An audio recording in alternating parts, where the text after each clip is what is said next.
ಸದಸ್ಯರಿಗೆ ನಮಸ್ಕಾರ.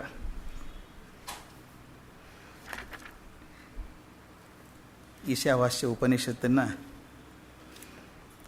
ಸ್ವಲ್ಪವಾದರೂ ಅರ್ಥ ಮಾಡ್ಕೊಳ್ಬೇಕು ಅಂತ ಉದ್ದೇಶದಿಂದ ನಾನು ಪ್ರಾರಂಭ ಮಾಡಿದ್ದು. ನಿನ್ನೆ ದಿವಸ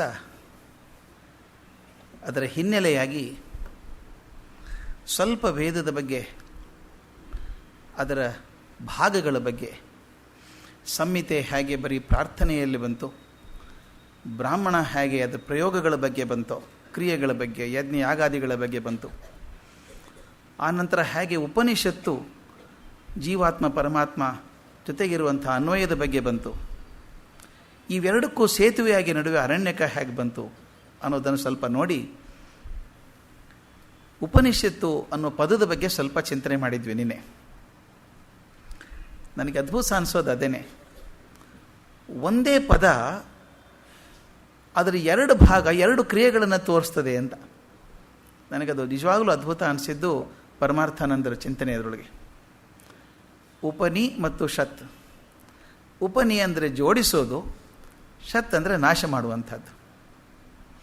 ಒಂದನ್ನೊಂದು ಜೋಡಿಸುವಂಥದ್ದು, ಜೀವಾತ್ಮನನ್ನು ಪರಮಾತ್ಮನೊಂದಿಗೆ ಜೋಡಿಸುವಂಥ ಕ್ರಿಯೆ ಮೊದಲನೇ ಭಾಗದಲ್ಲಾದರೆ, ಅದು ತದ್ವಿರುದ್ಧವಾದಂಥ ನಾಶ ಮಾಡುವಂಥದ್ದು. ಯಾವುದನ್ನು ನಾಶ ಮಾಡುವಂಥದ್ದು? ನಮ್ಮ ಅಜ್ಞಾನವನ್ನು ನಾಶ ಮಾಡುವಂಥದ್ದು ಎರಡನೇ ಭಾಗ ಸತ್. ಈ ಉಪನಿಷತ್ ಅನ್ನೋದನ್ನು ನೋಡಿದ್ವಿ. ಆ ಉಪನಿಷತ್ತನ್ನು ನೋಡುವಾಗ ಎರಡು ಭಾಗದಲ್ಲಿ ನೋಡಿದ್ವಿ. ಒಂದು ಪ್ರಾಥಮಿಕ ಅರ್ಥ, primary meaning and secondary meaning, ಪ್ರಧಾನ ಅರ್ಥ ಮತ್ತು ಉಪಪ್ರಧಾನ ಅರ್ಥ ಅಂತ. ಪ್ರಧಾನ ಅರ್ಥ ಅದಾಯಿತು, ಜೋಡಿಸೋದು ಮತ್ತು ನಾಶ ಮಾಡೋದಾಯಿತು. ಉಪಪ್ರಧಾನವಾದ ಅರ್ಥ ಅಂತಂದರೆ ಶಾಸ್ತ್ರಗಳು ಅಂತ, ಗ್ರಂಥಗಳನ್ನು ಓದೋದು ಅಂತಾಯಿತು. ಗ್ರಂಥಗಳನ್ನು ಓದಿದರೆ ನಮ್ಮ ಅಜ್ಞಾನ ನಾಶ ಹೇಗಾಗ್ತದೆ? ನಾನಾಗಲೇ ಹೇಳಿದಾಗೆ, ಬೆಟ್ಟ ಸುತ್ತಿದ್ರೆ ಸಂತೋಷ ಹೆಂಗಾಗುತ್ತೆ? ಕಾಲು ನೋಯುತ್ತೆ ಅಷ್ಟೇ. ಬೆಟ್ಟ ಸುತ್ತಿದ್ದು ಕಾಲು, ಹೃದಯಕ್ಕೆ ಸಂತೋಷ ಹೇಗಾಯಿತು ಅಂದಾಗ, ಆ ಕಾಲು ನಡೆದಾಗ, ಎತ್ತರದಲ್ಲಿ ನಿಂತು ಜಗತ್ತನ್ನು ನೋಡಿದಾಗ ಆದಂಥ ಸಂತೋಷ ಹೃದಯಕ್ಕೆ ಉಲ್ಲಾಸವನ್ನು ಕೊಡ್ತು ಅಂತ. ಹಾಗೆ ಈ ಗ್ರಂಥಗಳಲ್ಲಿದ್ದಂಥ ಮಂತ್ರಗಳನ್ನು ಓದಿದಾಗ, ಅವುಗಳನ್ನು ಅರಗಿಸಿಕೊಂಡು ನಮ್ಮ ಮನಸ್ಸಿನ ಆಳದೊಳಗೆ ಇಳಿಸಿಕೊಂಡಾಗ ಏನೋ ಒಂದು ಎಷ್ಟು ಚೆನ್ನಾಗಿದೆಯಲ್ಲ ಇದು ಅಂತ ಅನಿಸುತ್ತೆ. ತಾವು ಗಮನಿಸಬೇಕು, ಪದ್ಯವನ್ನು ಗದ್ಯದಲ್ಲಿ ಓದಿದಾಗ ಅದ್ಭುತ ಅನಿಸಲ್ಲ. ಎಷ್ಟೋ ಹಾಡು ಬರ್ತದೆ, ಅವು ಹಾಡಾಗ್ತದೆ, ಅದನ್ನು ಪದ್ಯ ಹಾಕಿ ಹಾಡಿದಾಗ, ಈಗ ದೋಣಿ ಸಾಗಲಿ ಮುಂದೆ ಹೋಗಲಿ ದೂರ ತೀರವ ಸೇರಲಿ, ಅದನ್ನು ನೀವು ಬರೀ ಟೆಕ್ಸ್ಟ್ ಓದ್ಕೊಂಡು ಹೋಗಿದ್ರೆ, ಈ ಹಾಡು ಕೇಳದೆ ಹೋಗಿದ್ರೆ ಎಷ್ಟು ಪ್ರಭಾವಶಾಲಿ ಆಗ್ತಿತ್ತೋ ಗೊತ್ತಿಲ್ಲ. ಅದನ್ನು ಹಾಡು ಕೇಳಿದ ತಕ್ಷಣ ಒಂದು ರೋಮಾಂಚನ ಆಗಿಬಿಡುತ್ತೆ, ಏನೋ ಒಂದು ಬೇರೆ ಬೇರೆ ಅರ್ಥ ಆಗುತ್ತೆ. ಕೇಳಿದವರಿಗೆ ಅವ್ರು ಬೇರೆ ಅರ್ಥ ಆಗುವಂಥದ್ದು. ನನಗೊಂದು ನೆನಪಿರೋದಂದರೆ, ಸ್ವಾಮಿ ವಿವೇಕಾನಂದರು ಬರೆದಂಥ ಒಂದು ದೊಡ್ಡ ಪದ್ಯ, ಸಾಮ್ ಆಫ್ ಸನ್ಯಾಸಿನ್ಸ್ ಅಂತ. ಅವರು ಸನ್ಯಾಸಿಗಳಿಗೆ ಒಂದು ಹಾಡು ಬರೆದಿದ್ದರು ವಿವೇಕಾನಂದರ ಭಾಷೆನೇ ಅದ್ಭುತ. ಆದರೆ ಅದನ್ನು ಕುವೆಂಪು ಅವರು ಕನ್ನಡಕ್ಕೆ ಮಾಡಿದ್ದಾರೆ. ನನ್ನ ಪ್ರಕಾರ, ವೈಯಕ್ತಿಕ ಅನುಭವ ನಂದು, ಕೆಲವೊಂದು ಅನುವಾದಗಳು ಮೂಲಕ್ಕಿಂತ ಚೆನ್ನಾಗಿದೆ. ವಿವೇಕಾನಂದರದೇ ಮೂಲ ನಿಜ, ಆದರೆ ಕುವೆಂಪು ಅವರ ಕನ್ನಡ ಅನುವಾದ ಮೂಲಕ್ಕಿಂತ ಚೆನ್ನಾಗಿದೆ ಅನಿಸ್ಬಿಡುತ್ತೆ ನನಗೆ. ಅಥವಾ ಎಷ್ಟು ಜನ ಕೇಳಿದಿರೋ ಗೊತ್ತಿಲ್ಲ. ಏಳು ಮೇಲೇಳು ಏಳು ಸಾಧುವೆ ಹಾಡು ತ್ಯಾಗಿಯ ಹಾಡನು, ಹಾಡಿನಿಂದೆಚ್ಚರಿಸು ಮಲಗಿಯ ನಮ್ಮ ಈ ತಾಯಿನಾಡನು. ಅದು ಏನು ಪ್ರೀತಿ ಬರೋ ಹಂಗೆ ಮಾಡಿಬಿಟ್ಟಿದ್ದಾರೆ ಕುವೆಂಪು ಭಾಷೆನೇ ಬಂಗಾರ. ಅದು ಮೂಲಕ್ಕಿಂತ ಚೆನ್ನಾಗಿದೆ ಅನಿಸ್ಬಿಡ್ತು. ಅದನ್ನು ಪುರುಷೋತ್ತಮಾನಂದಜಿ ಅದಕ್ಕೆ ರಾಗ ಕೂಡಿಸಿ ಹಾಡಿದ್ದು ಎಷ್ಟು ಜನಕ್ಕೆ ಕಣ್ಣಲ್ಲಿ ನೀರು ಬರುತ್ತೆ ಗೊತ್ತಾ ಹಾಡು ಕೇಳಿದಾಗ. ನೀವು ಅದನ್ನು ಹಾಗೆ ಕುವೆಂಪು ಬರೆದದ್ದನ್ನು ಓದಿ ಅಷ್ಟು ಅನಿಸುತ್ತೆ ಅಂತ ಅನಿಸಲ್ಲ ನನಗೆ ಗದ್ಯ ಓದಿದಾಗ. ಆದರೆ ಅದನ್ನು ಹೇಳಿ ಓಂ ತತ್ಸತ್ ಓಂ ಅಂತ ಧ್ವನಿ ಏರಿಸಿ ಪುರುಷೋತ್ತಮಾನಂದಜಿ ಹಾಡಿದಾಗ ಎಷ್ಟೋ ಜನ ಹತ್ತದ್ದು ಕೇಳಿದ್ದೇನೆ, ಏನಪ್ಪ ಅದ್ಭುತ ಹಾಡಿದು ಅಂತ. ಸನ್ಯಾಸಿಗಳಿಗೆ ಹೇಳಿದಂಥ ಹಾಡು. ಯಾಕೆ ಹೇಳ್ತೀನಿ ಅಂದಾಗ, ಒಂದು ಸ್ವರ ಪ್ರಸ್ತಾರ ಮಾಡಿದಾಗ, ಒಂದು ಹಾಡಿನ ರೂಪದಲ್ಲಿ ಬಂದಾಗ, ಅದನ್ನು ಮೇಲೆ ಕೇಳಿದಾಗ ಅದೇ ಹಾಡು ಬೇರೆ ಬೇರೆ ಹಂತದಲ್ಲಿ ಬೇರೆ ಬೇರೆ ಅರ್ಥ ಕೊಡ್ತದೆ. ನಮಗೆಲ್ಲ ಆದದ್ದುಂಟು. ಒಂದು ಯಾವುದೋ ಹಾಡು ನಾವು ಸಣ್ಣಂದಿರ್ತಾ ಸ್ಕೂಲಲ್ಲಿದ್ದಾಗ ಕೇಳಿದಂಥ ಹಾಡು ಒಂದು ಅರ್ಥ ಕೊಟ್ಟಿತ್ತು. ಅದನ್ನು ಹೈಸ್ಕೂಲಿಗೆ ಬಂದಾಗ ಅದನ್ನೇ ಹಾಡು ಕೇಳಿದಾಗ ಇನ್ನೊಂದು ಬೇರೆ ಅರ್ಥ ಹೊಳಿತು. ಕಾಲೇಜಿಗೆ ಬಂದಾಗ ಒಂದು, ನನಗೆ ವಯಸ್ಸು ಮಾಗಿದಾಗ ಅದೇ ಹಾಡು ಇನ್ನೊಂದು ಅರ್ಥ ಕೊಡುತ್ತೆ. ಹಾಗೆ ಕೇಳ್ತಾ ಹೋದಾಗ, ಈ ಮಂತ್ರಗಳನ್ನು ಕೇಳ್ತಾ ಹೋದಾಗ ಮೊದಲು ಬಾಯಿಗೆ ಬರುತ್ತೆ, ಬಾಯಿಗೆ ಬಂದದ್ದು ಹೃದಯ ಕಿಳಿತದೆ, ಹೃದಯ ಕಿಳಿದಾಗ ಏನೋ ಒಂದು ಅಂತಃಕರಣ ಸ್ಫುರಣೆ ಆಗ್ತದೆ. ಅದಾಗ ಹೌದಲ್ಲ, ಇದು ನನ್ನ ಜೀವನಕ್ಕೂ ಬೇಕಾದದ್ದಿದು ಅಂತ ಅನಿಸುತ್ತೆ. ಅದಕ್ಕೆ ಹೇಳ್ತಾರೆ, ಮಂತ್ರಗಳನ್ನು, ಪುಸ್ತಕಗಳಾದರೂ ಗ್ರಂಥಗಳಾದರೂ ಅದನ್ನು ಓದಿದಾಗ ಒಂದು ಹಂತದಲ್ಲಿ ನಮಗೆ ಜ್ಞಾನ ಕೊಡ್ತವೆ. ಆ ಜ್ಞಾನದಿಂದ ನಮ್ಮ ಅಜ್ಞಾನ ಕರಗ್ತದೆ ಅಂತ ಹೇಳಿ ನೋಡಿದ್ವಿ ನಿನ್ನೆ. ಆನಂತರ ಉಪನಿಷತ್ತುಗಳು ಎಷ್ಟೊಂದಿತ್ತು ಅನ್ನೋದನ್ನು ಹೇಳ್ತಾ ಈಗ 10 ಉಳಿದಿದ್ದಾವೆ. 10 ಬಹಳ ಮುಖ್ಯವಾದ ಉಪನಿಷತ್ತುಗಳು ಅಂತಾರೆ. 108 ಉಪನಿಷತ್ತು, ಅದರಲ್ಲಿ 10 ಮಾತ್ರ ಹೆಚ್ಚು ಪ್ರಮುಖವಾದದ್ದು ಅಂತ ಹೇಳಿ ಈಶಕೇನ ಕಠ ಪ್ರಶ್ನ ಮುಂಡ ಮಾಂಡುಕ್ಯ ತಿತ್ತಿರಿ ಐತರೇಯಂಚ ಛಾಂದೋಗ್ಯಂ ಬೃಹದಾರಣ್ಯಕಂ ದಶಃ, ಈ 10 ಉಪನಿಷತ್ತುಗಳು ಬಹಳ ಮುಖ್ಯವಾದದ್ದು ಅಂತ. ಆ ಮುಖ್ಯವಾದದ್ದು ಯಾಕೆ ಅಂತಂದರೆ ಕಾರಣ ಅದಕ್ಕೆ ಬಹಳ ಹಿರಿಯರೆಲ್ಲರೂ ವ್ಯಾಖ್ಯಾನ ಬರೆದಿದ್ದಾರೆ, ಭಾಷ್ಯ ಬರೆದಿದ್ದಾರೆ. ಅದಲ್ಲದೆ ವೇದವ್ಯಾಸರು ಬ್ರಹ್ಮಸೂತ್ರದಲ್ಲಿ ಸಾಕಷ್ಟು ಕಡೆಗೆ ಈ ಉಪನಿಷತ್ತುಗಳ ಬಗ್ಗೆ ರೆಫರ್ ಮಾಡ್ತಾರೆ. ಈ ಉಪನಿಷತ್ತುಗಳು ಹೀಗಿದೆ ಅಂದಾಗ, ಆದ್ದರಿಂದ ಶಂಕರಾಚಾರ್ಯರು ಕೂಡ ಉಪನಿಷತ್ತುಗಳಿಗೆ ಭಾಷ್ಯವನ್ನು ಬರೆದಿದ್ದಾರೆ. ಆದ್ದರಿಂದ 10 ಮುಖ್ಯವಾದ ಉಪನಿಷತ್ತುಗಳು ಅಂತ. ಅದರಲ್ಲಿ ಈ ಮೊದಲನೇದಾದದ್ದು ಈಶಾವಾಸ್ಯೋಪನಿಷತ್ ಅಥವಾ ಈಶೋಪನಿಷತ್ ಅಂತ ಕರೀತಾರೆ. ಮೊದಲೇದು ಅಂತಲ್ಲ, ಶ್ಲೋಕದಲ್ಲಿ ಬಂದದ್ದು ಮೊದಲೇದಿದು. ಅದನ್ನು ಹಾಗೆ ಪಾಠ ಮಾಡಲ್ಲ. ಸಾಮಾನ್ಯವಾಗಿ ಕೆಲವರು ಮಾಡೋದು ಬೃಹದಾರಣ್ಯಕ ಮಾಡಿ ಆಮೇಲೆ ಈಶೋಪನಿಷತ್ತಿಗೆ ಹೋಗ್ತಾರೆ. ಆದರೆ ಯಾಕಂದರೆ ಅದು ಕಷ್ಟದ್ದು ಅಂತ ಒಂದು ಥೇರಿ ಇದೆ. 18 ಮಂತ್ರ ಇದ್ದರೂ ಕೂಡ ತುಂಬ ಕಷ್ಟದ್ದು ಅಂತ. ಕಷ್ಟದ್ದು ಯಾಕೆ ಅಂತ ಒಂದು ಹೇಳ್ತಾರೆ. ಆದರೆ ಶಾಂತಿ ಮಂತ್ರನೇ ಕಷ್ಟ. ಮೊದಲಿನ ಮಂತ್ರ ಅದೇ ಕಷ್ಟ.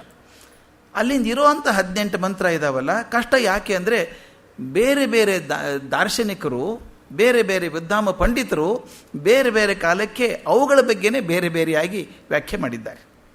ಯಾವುದು ಸರಿ? ಹಾಗಾದರೆ ಎಲ್ಲರೂ ಬೇರೆ ಬೇರೆ ಮಾಡಿದ್ದಾರಲ್ಲ, ಯಾವುದು ಸರಿ ಅನ್ನೋದು ಕಷ್ಟ. ಯಾಕಂದರೆ ಮಕ್ಕಳನ್ನು ಈ ಆಟಿಕೆ ಸಾಮಾನು ಅಂಗಡಿಯಲ್ಲಿ ಬಿಟ್ಬಿಟ್ರೆ ಹೆಂಗಾಗತ್ತೆ? ಎಲ್ಲನೂ ಚಂದಾನೇ ಅನಿಸುತ್ತೆ. ಒಂದು ತೆರೆದ ಮನಸ್ಸಿಗೆ ಎಲ್ಲ ವಿಶ್ಲೇಷಣೆನೂ ಸರಿ ಅನಿಸುತ್ತೆ. ಆದರೆ ಅಲ್ಲಿ ನಿಮಗೆ ಪ್ರಯೋಜನಕ್ಕೆ ಬರುವಂಥದ್ದು ನಮ್ಮ ವೈಯಕ್ತಿಕ ಅನುಭವ ಮತ್ತು ತಿಳುವಳಿಕೆ. ಈ ಅವರೆಕಾಯಿ ಹಬ್ಬ ಬಂದಾಗ ರಾಶಿ ಗುಡ್ಡೆ ಅವರೆಕಾಯಿ ಹಾಕಿರ್ತಾರೆ. ಎಲ್ಲರ ಮುಂದೆನೂ ಒಂದು ಗುಡ್ಡೆ ಅವರೆಕಾಯಿ ಇರುತ್ತೆ. ಯಾವುದು ಒಳ್ಳೆಯದು? ಅವನ ಅಂಗಡಿಯವನು ಕೇಳಿ ನೋಡಿ, ಎಲ್ಲ ನಮ್ಮದೇ ಒಳ್ಳೆಯದು ಅಂತಾನು. ಅಂಗಡಿಯವನು ನಾನು ತಂದದ್ದೇ ಒಳ್ಳೆಯದು ಅಂತಾನೆ. ಹಾಗೆ ಪ್ರತಿಯೊಬ್ಬ ವ್ಯಾಖ್ಯಾನಕಾರರು ನಾವು ಮಾಡಿದ್ದು ಸರಿ ಅಂತ ಹೇಳ್ಕೊಂಡಿದ್ದಾರೆ. ನನಗೇನು ಸರಿ ಅನಿಸೋದು ಅಂತಂದರೆ, ನನ್ನ ಅನುಭವ ಹೋಗಿ ನೋಡ್ತೇನೆ, ಎಳೆದು ಯಾವುದಿದೆ, ಎಲ್ಲಿ ನಾರಿಲ್ಲ, ತುಂಬ ಹಳೆಯದ ಹೊಸದ, ಇದೆಲ್ಲ ನನ್ನ ಅನುಭವದಿಂದ ತಿಳ್ಕೊಂಡು ನಾನು ಬೇಕಾದದ್ದು ತೊಗೊಂಡ್ಬರ್ತೇನೆ. ಈಗ ನಾವು ಮಾಡಬೇಕಾದದ್ದಷ್ಟು. ಎಷ್ಟೊಂದು ವ್ಯಾಖ್ಯಾನಗಳಿದ್ದರೂ ಕೂಡ ನನ್ನ ಅನುಭವದ ಮಿತಿಯಲ್ಲಿ ನನಗೆ ಹೊಂದಿಕೆ ಆಗುವ ಹಾಗೆ ನನ್ನ ಜೀವನಕ್ಕೆ ಏನಾದರೂ ಪರಿಷ್ಕಾರವನ್ನು ಕೊಡೋಕ್ಕೆ ಸಾಧ್ಯ ಇದೆಯಾ ಅಂತ ನೋಡಿ ತಗೋಬೇಕು. ಇನ್ನೊಂದು ಇಂಟ್ರೆಸ್ಟಿಂಗ್ ಅಂದರೆ, ಶಂಕರಾಚಾರ್ಯರೇ ಈ ಈಶೋಪನಿಷತ್ತಿನ ಕೆಲವು ಮಂತ್ರಗಳನ್ನು ಬೇರೆ ಬೇರೆ ಸಂದರ್ಭಗಳಲ್ಲಿ ಬೇರೆ ಬೇರೆ ವ್ಯಾಖ್ಯಾನ ಮಾಡುವಾಗ ಬೇರೆ ಬೇರೆಯಾಗಿ ಅರ್ಥ ಮಾಡಿದ್ದಾರೆ. ಅದನ್ನು ನಾನು ಒಬ್ಬರ ಸನ್ಯಾಸಿಗಳ ಹತ್ರ ಕೂತ್ಕೊಂಡು ಓದಿದೆ. ಇದನ್ನು ಓದಿದಾಗ ಹೇಳ್ತಿದ್ರು, ನೋಡಿ ಇದೇ ವ್ಯಾಖ್ಯಾನ ಇಲ್ಲಿ ಹೇಗೆ ಬರೆದಿದ್ದಾರೆ, ಇದೇ ವ್ಯಾಖ್ಯಾನ ಹೀಗೆ ಬರೆದಿದ್ದಾರೆ. ಬಹುಶಃ ಅದು ಅಲ್ಲಿಗೆ ಹೊಂದುವಂಥದ್ದು. ಅಂದರೆ ಸಂಸ್ಕೃತದ ಚಂದ ಇರೋದು, ನೀವು ಬೇಕಾದ ಹಾಗೆ ವ್ಯಾಖ್ಯೆ ಮಾಡಬಹುದು, ನಿಮಗೆ ಸರಿ ಅನಿಸಿದ ರೀತಿಯಲ್ಲಿ ಅದನ್ನು ಇಂಟರ್ಪ್ರೇಟ್ ಮಾಡಬಹುದು ಅನ್ನೋ ರೀತಿಯಿಂದ. ಈ ಈಶಾವಾಸ್ಯ ಉಪನಿಷತ್ ಶುಕ್ಲ ಯಜುರ್ವೇದಕ್ಕೆ ಸೇರಿದಂಥದ್ದು. ಇಲ್ಲೊಂದು ಮಾತನ್ನು ಹೇಳಬೇಕು ನಾನು. ನಮ್ಮಲ್ಲಿರುವಂಥ 4 ವೇದ, ಋಗ್ವೇದ, ಸಾಮವೇದ, ಯಜುರ್ವೇದ ಮತ್ತು ಅಥರ್ವಣವೇದ. ಈ 4ರೊಳಗೆ 2 ಭಾಗ ಅಂತ ಬಂದಿರೋದು ಯಜುರ್ವೇದದಲ್ಲಿ ಮಾತ್ರ. ಕೃಷ್ಣ ಯಜುರ್ವೇದ ಮತ್ತು ಶುಕ್ಲ ಯಜುರ್ವೇದ ಅಂತ 2 ಬರ್ತದೆ. ಇದು ಹೇಗೆ ಬಂತು, ಯಾಕೆ ಬಂತು ಅನ್ನೋದಕ್ಕೆ ಒಂದು ರೋಚಕವಾದ ಕಥೆ ಇದೆ. ಅದು ಯಾಕಾಯಿತು ಅಂತ. ನಮ್ಮ ಪುರಾಣದ ಕಥೆಗಳಿಗೆ ದೊಡ್ಡ ಸಂಕೇತ ಇರ್ತದೆ. ಆ ಕಥೆಗಳನ್ನು ನೋಡುವಾಗ ನಾವು ಸಂಕೇತಗಳನ್ನು ಮರಿಬಾರ್ದಷ್ಟೇ. ಏನೋ ಹೇಳೋದಕ್ಕೆ ಇನ್ಯಾವುದೋ ರೂಪದಲ್ಲಿ ಹೇಳ್ತಾರೆ ಅವರು. ಒಂದು ಕಥೆ ಹೇಗಿದೆ ಅಂದರೆ, ದೇವರಾತನ ಮಗ ಯಾಜ್ಞವಲ್ಕ್ಯ ಋಷಿ, ಅಸಾಮಾನ್ಯ ಪ್ರತಿಭೆ, ಅಸಾಧ್ಯ ಪ್ರತಿಭೆ ಅದು. ಆತ ಶಿಷ್ಯನಾಗಿದ್ದದ್ದು ವೈಶಂಪಾಯನ ಋಷಿ ಕಡೆಗೆ. ವೈಶಂಪಾಯನರು ವೇದವ್ಯಾಸರ ಶಿಷ್ಯರು. ವೈಶಂಪಾಯನ ಋಷಿಗಳ ಶಿಷ್ಯನಾಗಿದ್ದಂಥ ಯಾಜ್ಞವಲ್ಕ್ಯ ಗುರು ಸೇವೆ ಮಾಡಿಕೊಂಡು ಅವರ ಜೊತೆಗೆ ಕಲಿತು ತಾನು ಬೆಳೆದು ದೊಡ್ಡವರಾದರು. ಆಗ ಯಜುರ್ವೇದದ ಪದ್ಯಗಳನ್ನು ಮಾಡ್ತಾಯಿದ್ರು, ಮಂತ್ರಗಳನ್ನು ಹಾಕ್ತಾಯಿದ್ರು. ಹೊಸ ಮಂತ್ರಗಳನ್ನು ಹಾಕ್ತಿರ್ಬೇಕಾದ್ರೆ ಒಂದು ಸಲ ಯಾವುದೋ ಕಾರಣಕ್ಕೆ ಚರ್ಚೆ ಬಂದ್ಬಿಡ್ತು ಗುರು ಶಿಷ್ಯರಿಗೆ. ಇದನ್ನು ಹಾಕಬೇಕು ಅಂತ ಗುರು, ಬೇಡ ಅಂತ ಶಿಷ್ಯ. ಸಾಮಾನ್ಯವಾಗಿ ಹಾಗೆ ಚರ್ಚೆ ಮಾಡೋದಿರಲಿಲ್ಲ ಆವಾಗ. ಗುರು ಹೇಳಿದಾಗ ವಿಚಾರ ಮಾಡಿ ಒಪ್ಕೋತಾ ಇದ್ರು. ಆದರೆ ಯಾಜ್ಞವಲ್ಕ್ಯರಿಗೆ ಗುರು ಮಾಡಿದ ಸರಿ ಅನ್ನಿಸ್ಲಿಲ್ಲ. ಚರ್ಚೆ ಬಂತು, ಚರ್ಚೆ ವಾದ ವಿವಾದ ಆಯಿತು, ಒಂಥರ ವಾಗ್ಯುದ್ಧಾನೇ ಆಯ್ತದು. ಕೊನೆಗೆ ಒಂದು ಥರ ಗುರುಗಳಿಗೆ ಶಿಷ್ಯ ಮಾಡೋದು ಉದ್ದಟತನ ಅನಿಸ್ಬಿಡ್ತು. ನಾನು ಇಷ್ಟು ಹೇಳಿದ್ರು ಒಪ್ತಾ ಇಲ್ಲ ಅಂತ. ಇರ್ಬೋದು, ಅದು ಆತ ಹೇಳಿದ ಸರಿಯೇ ಇರ್ಬೋದು. ಆದರೆ ಯಾಜ್ಞವಲ್ಕರು ಸಣ್ಣವರಲ್ಲ, ಚೆನ್ನಾಗಿ ತಿಳ್ಕೊಂಡವರು. ಅವ್ರು ಇದು ಒಪ್ಪಲಿಲ್ಲ, ತೆಗಿಬೇಕಿದ್ದನ್ನು ಅಂತ ಚರ್ಚೆ ಬಂತು. ಆಗ ಕೋಪದಲ್ಲಿ ಏನು ಮಾಡಿದರು ಗುರುಗಳು, ವೈಶಂಪಾಯನರು ಅಂತಂದರೆ, ನೀನು ಬಂದು ಉದ್ದಾಟ ಆಗಿದ್ದೀಯಾ, ನಾನು ಮಾತನ್ನು ಕೇಳೋದಿಲ್ಲ, ಆದ್ದರಿಂದ ನಾನು ಏನೇನು ಕಲಿಸಿದ್ದೇನೆ ಯಜುರ್ವೇದ ಅದನ್ನೆಲ್ಲ ವಾಪಸ್ ಕೊಟ್ಬಿಡು ಅಂದರು. ಇವತ್ತಿನ ಕಾಲಕ್ಕೆ ನೋಡ್ಬೇಕು ಅದು ಹೇಗೆ ಮಾಡಬೇಕು ಅಂತ. MA ಕಲಿಸಿದ್ದೀನಿ ವಾಪಸ್ ಕೊಟ್ಬಿಡು ಅಂದ್ರೆ ಏನು ಕೊಡು? ಸರ್ಟಿಫಿಕೇಟ್ ಕಾಗದ ಒಂದೇ ಕೊಡ್ಬೇಕು ನಾವು. ಆ ಜ್ಞಾನ ಕೊಡೋದನ್ನು ಹೇಗೆ ಕೊಡೋದು ವಾಪಸ್ಸು? ಅಲ್ವಾ? ಆಶ್ಚರ್ಯ ಅನಿಸಲ್ವಾ? ನಾನು ಕಲಿಸಿದ್ದೇನೆಲ್ಲ ವಾಪಸ್ ಕೊಡು ಅಂತ. ದುಡ್ಡು ಕೊಟ್ಟದನ್ನು ವಾಪಸ್ ಕೊಡು ಅಂದ್ರೆ ಆಗ್ಬೋದು, ನಾನು ಕೊಟ್ಟು ಕಟ್ಟಡ ವಾಪಸ್ ಕೊಡು ಅಂದ್ರೆ ಆಗ್ಬೋದು, ಅದು ನಾನು ಕೊಟ್ಟಂಥ ಜ್ಞಾನ ವಾಪಸ್ ಕೊಡು ಅಂದರೆ ಹೇಗೆ ಕೊಡೋದು? ಆದರೆ ಏನು ಮಾಡಿದ್ರು ಯಾಜ್ಞವಲ್ಕರು ಅಂದರೆ, ನಿಮ್ಗೆ ಕಲಿಸಿದ್ದೇನೆ ವಾಪಸ್ ಕೊಟ್ಬಿಡ್ತೀನಿ ಅಂತ ಹೇಳಿ ಏನು ಕಲ್ತಿದ್ರೋ ಯಜುರ್ವೇದ ಅದೆಲ್ಲವನ್ನು ವಾಂತಿ ಮಾಡಿಕೊಂಡ್ರು ಅಂತ, ವಮನ ಮಾಡಿಕೊಂಡ್ರು. ಅದು ಭಾಳ ಸಾಂಕೇತಿಕವಾಗಿರೋ ಅರ್ಥ ಹೇಳ್ತೀನಿ ನಾನು. ಎಲ್ಲ ವಾಂತಿ ಮಾಡ್ಕೊಂಡ್ಬಿಟ್ರು, ವಮನ ಮಾಡ್ಕೊಂಡ್ಬಿಟ್ರು ಅಂತ. ಅಂದರೆ ತಾವೇನೇನು ಕಲ್ತಿದ್ರಲ್ಲ ಯಜುರ್ವೇದವನ್ನು, ಕಷ್ಟವಾಗಿತ್ತದು. ಹೊಸ ಹೊಸ ಶ್ಲೋಕಗಳು, ಮಂತ್ರಗಳು, ಅದನ್ನೆಲ್ಲ ಅರಗಿಸ್ಕೊಂಡ್ಬಿಟ್ಟಿದ್ರು. ಕ್ಲಿಷ್ಟವಾದದ್ದನ್ನೆಲ್ಲ ಅರಗಿಸಿ ಜೀರ್ಣ ಮಾಡ್ಕೊಂಡ್ಬಿಟ್ಟಿದ್ದಾರೆ. ಆ ಜೀರ್ಣ ಮಾಡ್ಕೊಂಡು ಹೊರಗೆ ಬಂದ್ಬಿಡ್ತು. ಬಂದ ತಕ್ಷಣ ವೈಶಂಪಾಯರು ಉಳಿದ ಶಿಷ್ಯರಿದ್ದರಲ್ಲ, ಅವ್ರೇನು ಮಾಡಿದರು, ಜ್ಞಾನ ಇದು, ಅದು ಅರಗಿಸ್ಕೊಂಡಂಥ ಜ್ಞಾನ, ಅದನ್ನು ಬಿಡೋದು ಬೇಡ ಅಂತ ಹೇಳಿ ಪಕ್ಷಿಗಳ ರೂಪ ತೊಗೊಂಡ್ರೆ, ತಿತ್ತಿರಿ ಅನ್ನುವಂಥ ಪಕ್ಷಿಗಳ ರೂಪ ತೊಗೊಂಡು ಅದನ್ನೆಲ್ಲ ವಮನ ಮಾಡಿದ್ದನ್ನೆಲ್ಲ ತೊಗೊಂಡು ತಿಂದ್ಬಿಟ್ರಂತೆ. ಇದು ಮೇಲ್ನೋಟಕ್ಕೆ ಒಂಥರ ಬೇರೆ ಅನಿಸುತ್ತೆ ಇದು, ಆದರೆ ನಿಜವಾಗಲೂ ವಾಂತಿ ಮಾಡ್ಕೊಳ್ಳೋದು, ವಮನ ಮಾಡ್ಕೊಳ್ಳೋದು ಅಂದರೆ ಅದು ಅರ್ಥ ಬೇರೆ. ತಾವು ಗುರುಗಳ ಕಡೆಯಿಂದ ಕಲ್ತಿದ್ರಲ್ಲ ಕ್ಲಿಷ್ಟವಾದದ್ದನ್ನು, ಅದನ್ನು ಚೆನ್ನಾಗಿ ಅರಗಿಸ್ಕೊಂಡ್ಬಿಟ್ಟಿದ್ರು ಯಾಜ್ಞವಲ್ಕರು. ಆ ಅರಗಿಸಿದ್ದನ್ನು ಹೊರಗೆ ಕೊಟ್ಟರು.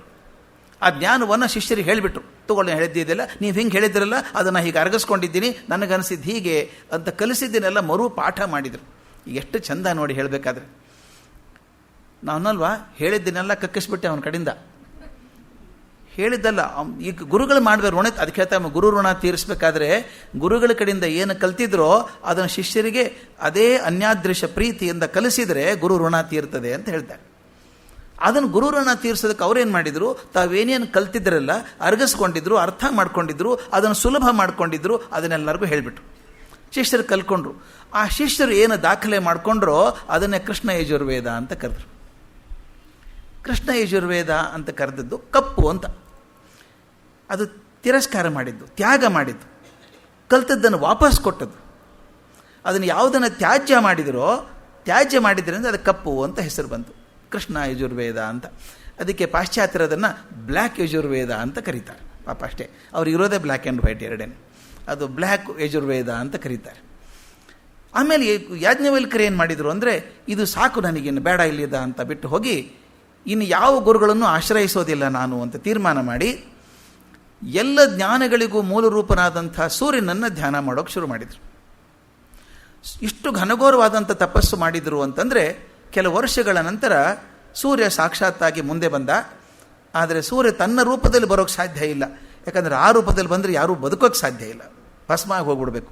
ಆದರೆ ಒಂದು ಕುದುರೆ ರೂಪದಲ್ಲಿ ಬಂದ ಆತ ಅಂತ. ಎಷ್ಟು ಚೆನ್ನಾಗಿದೆ ನೋಡಿ.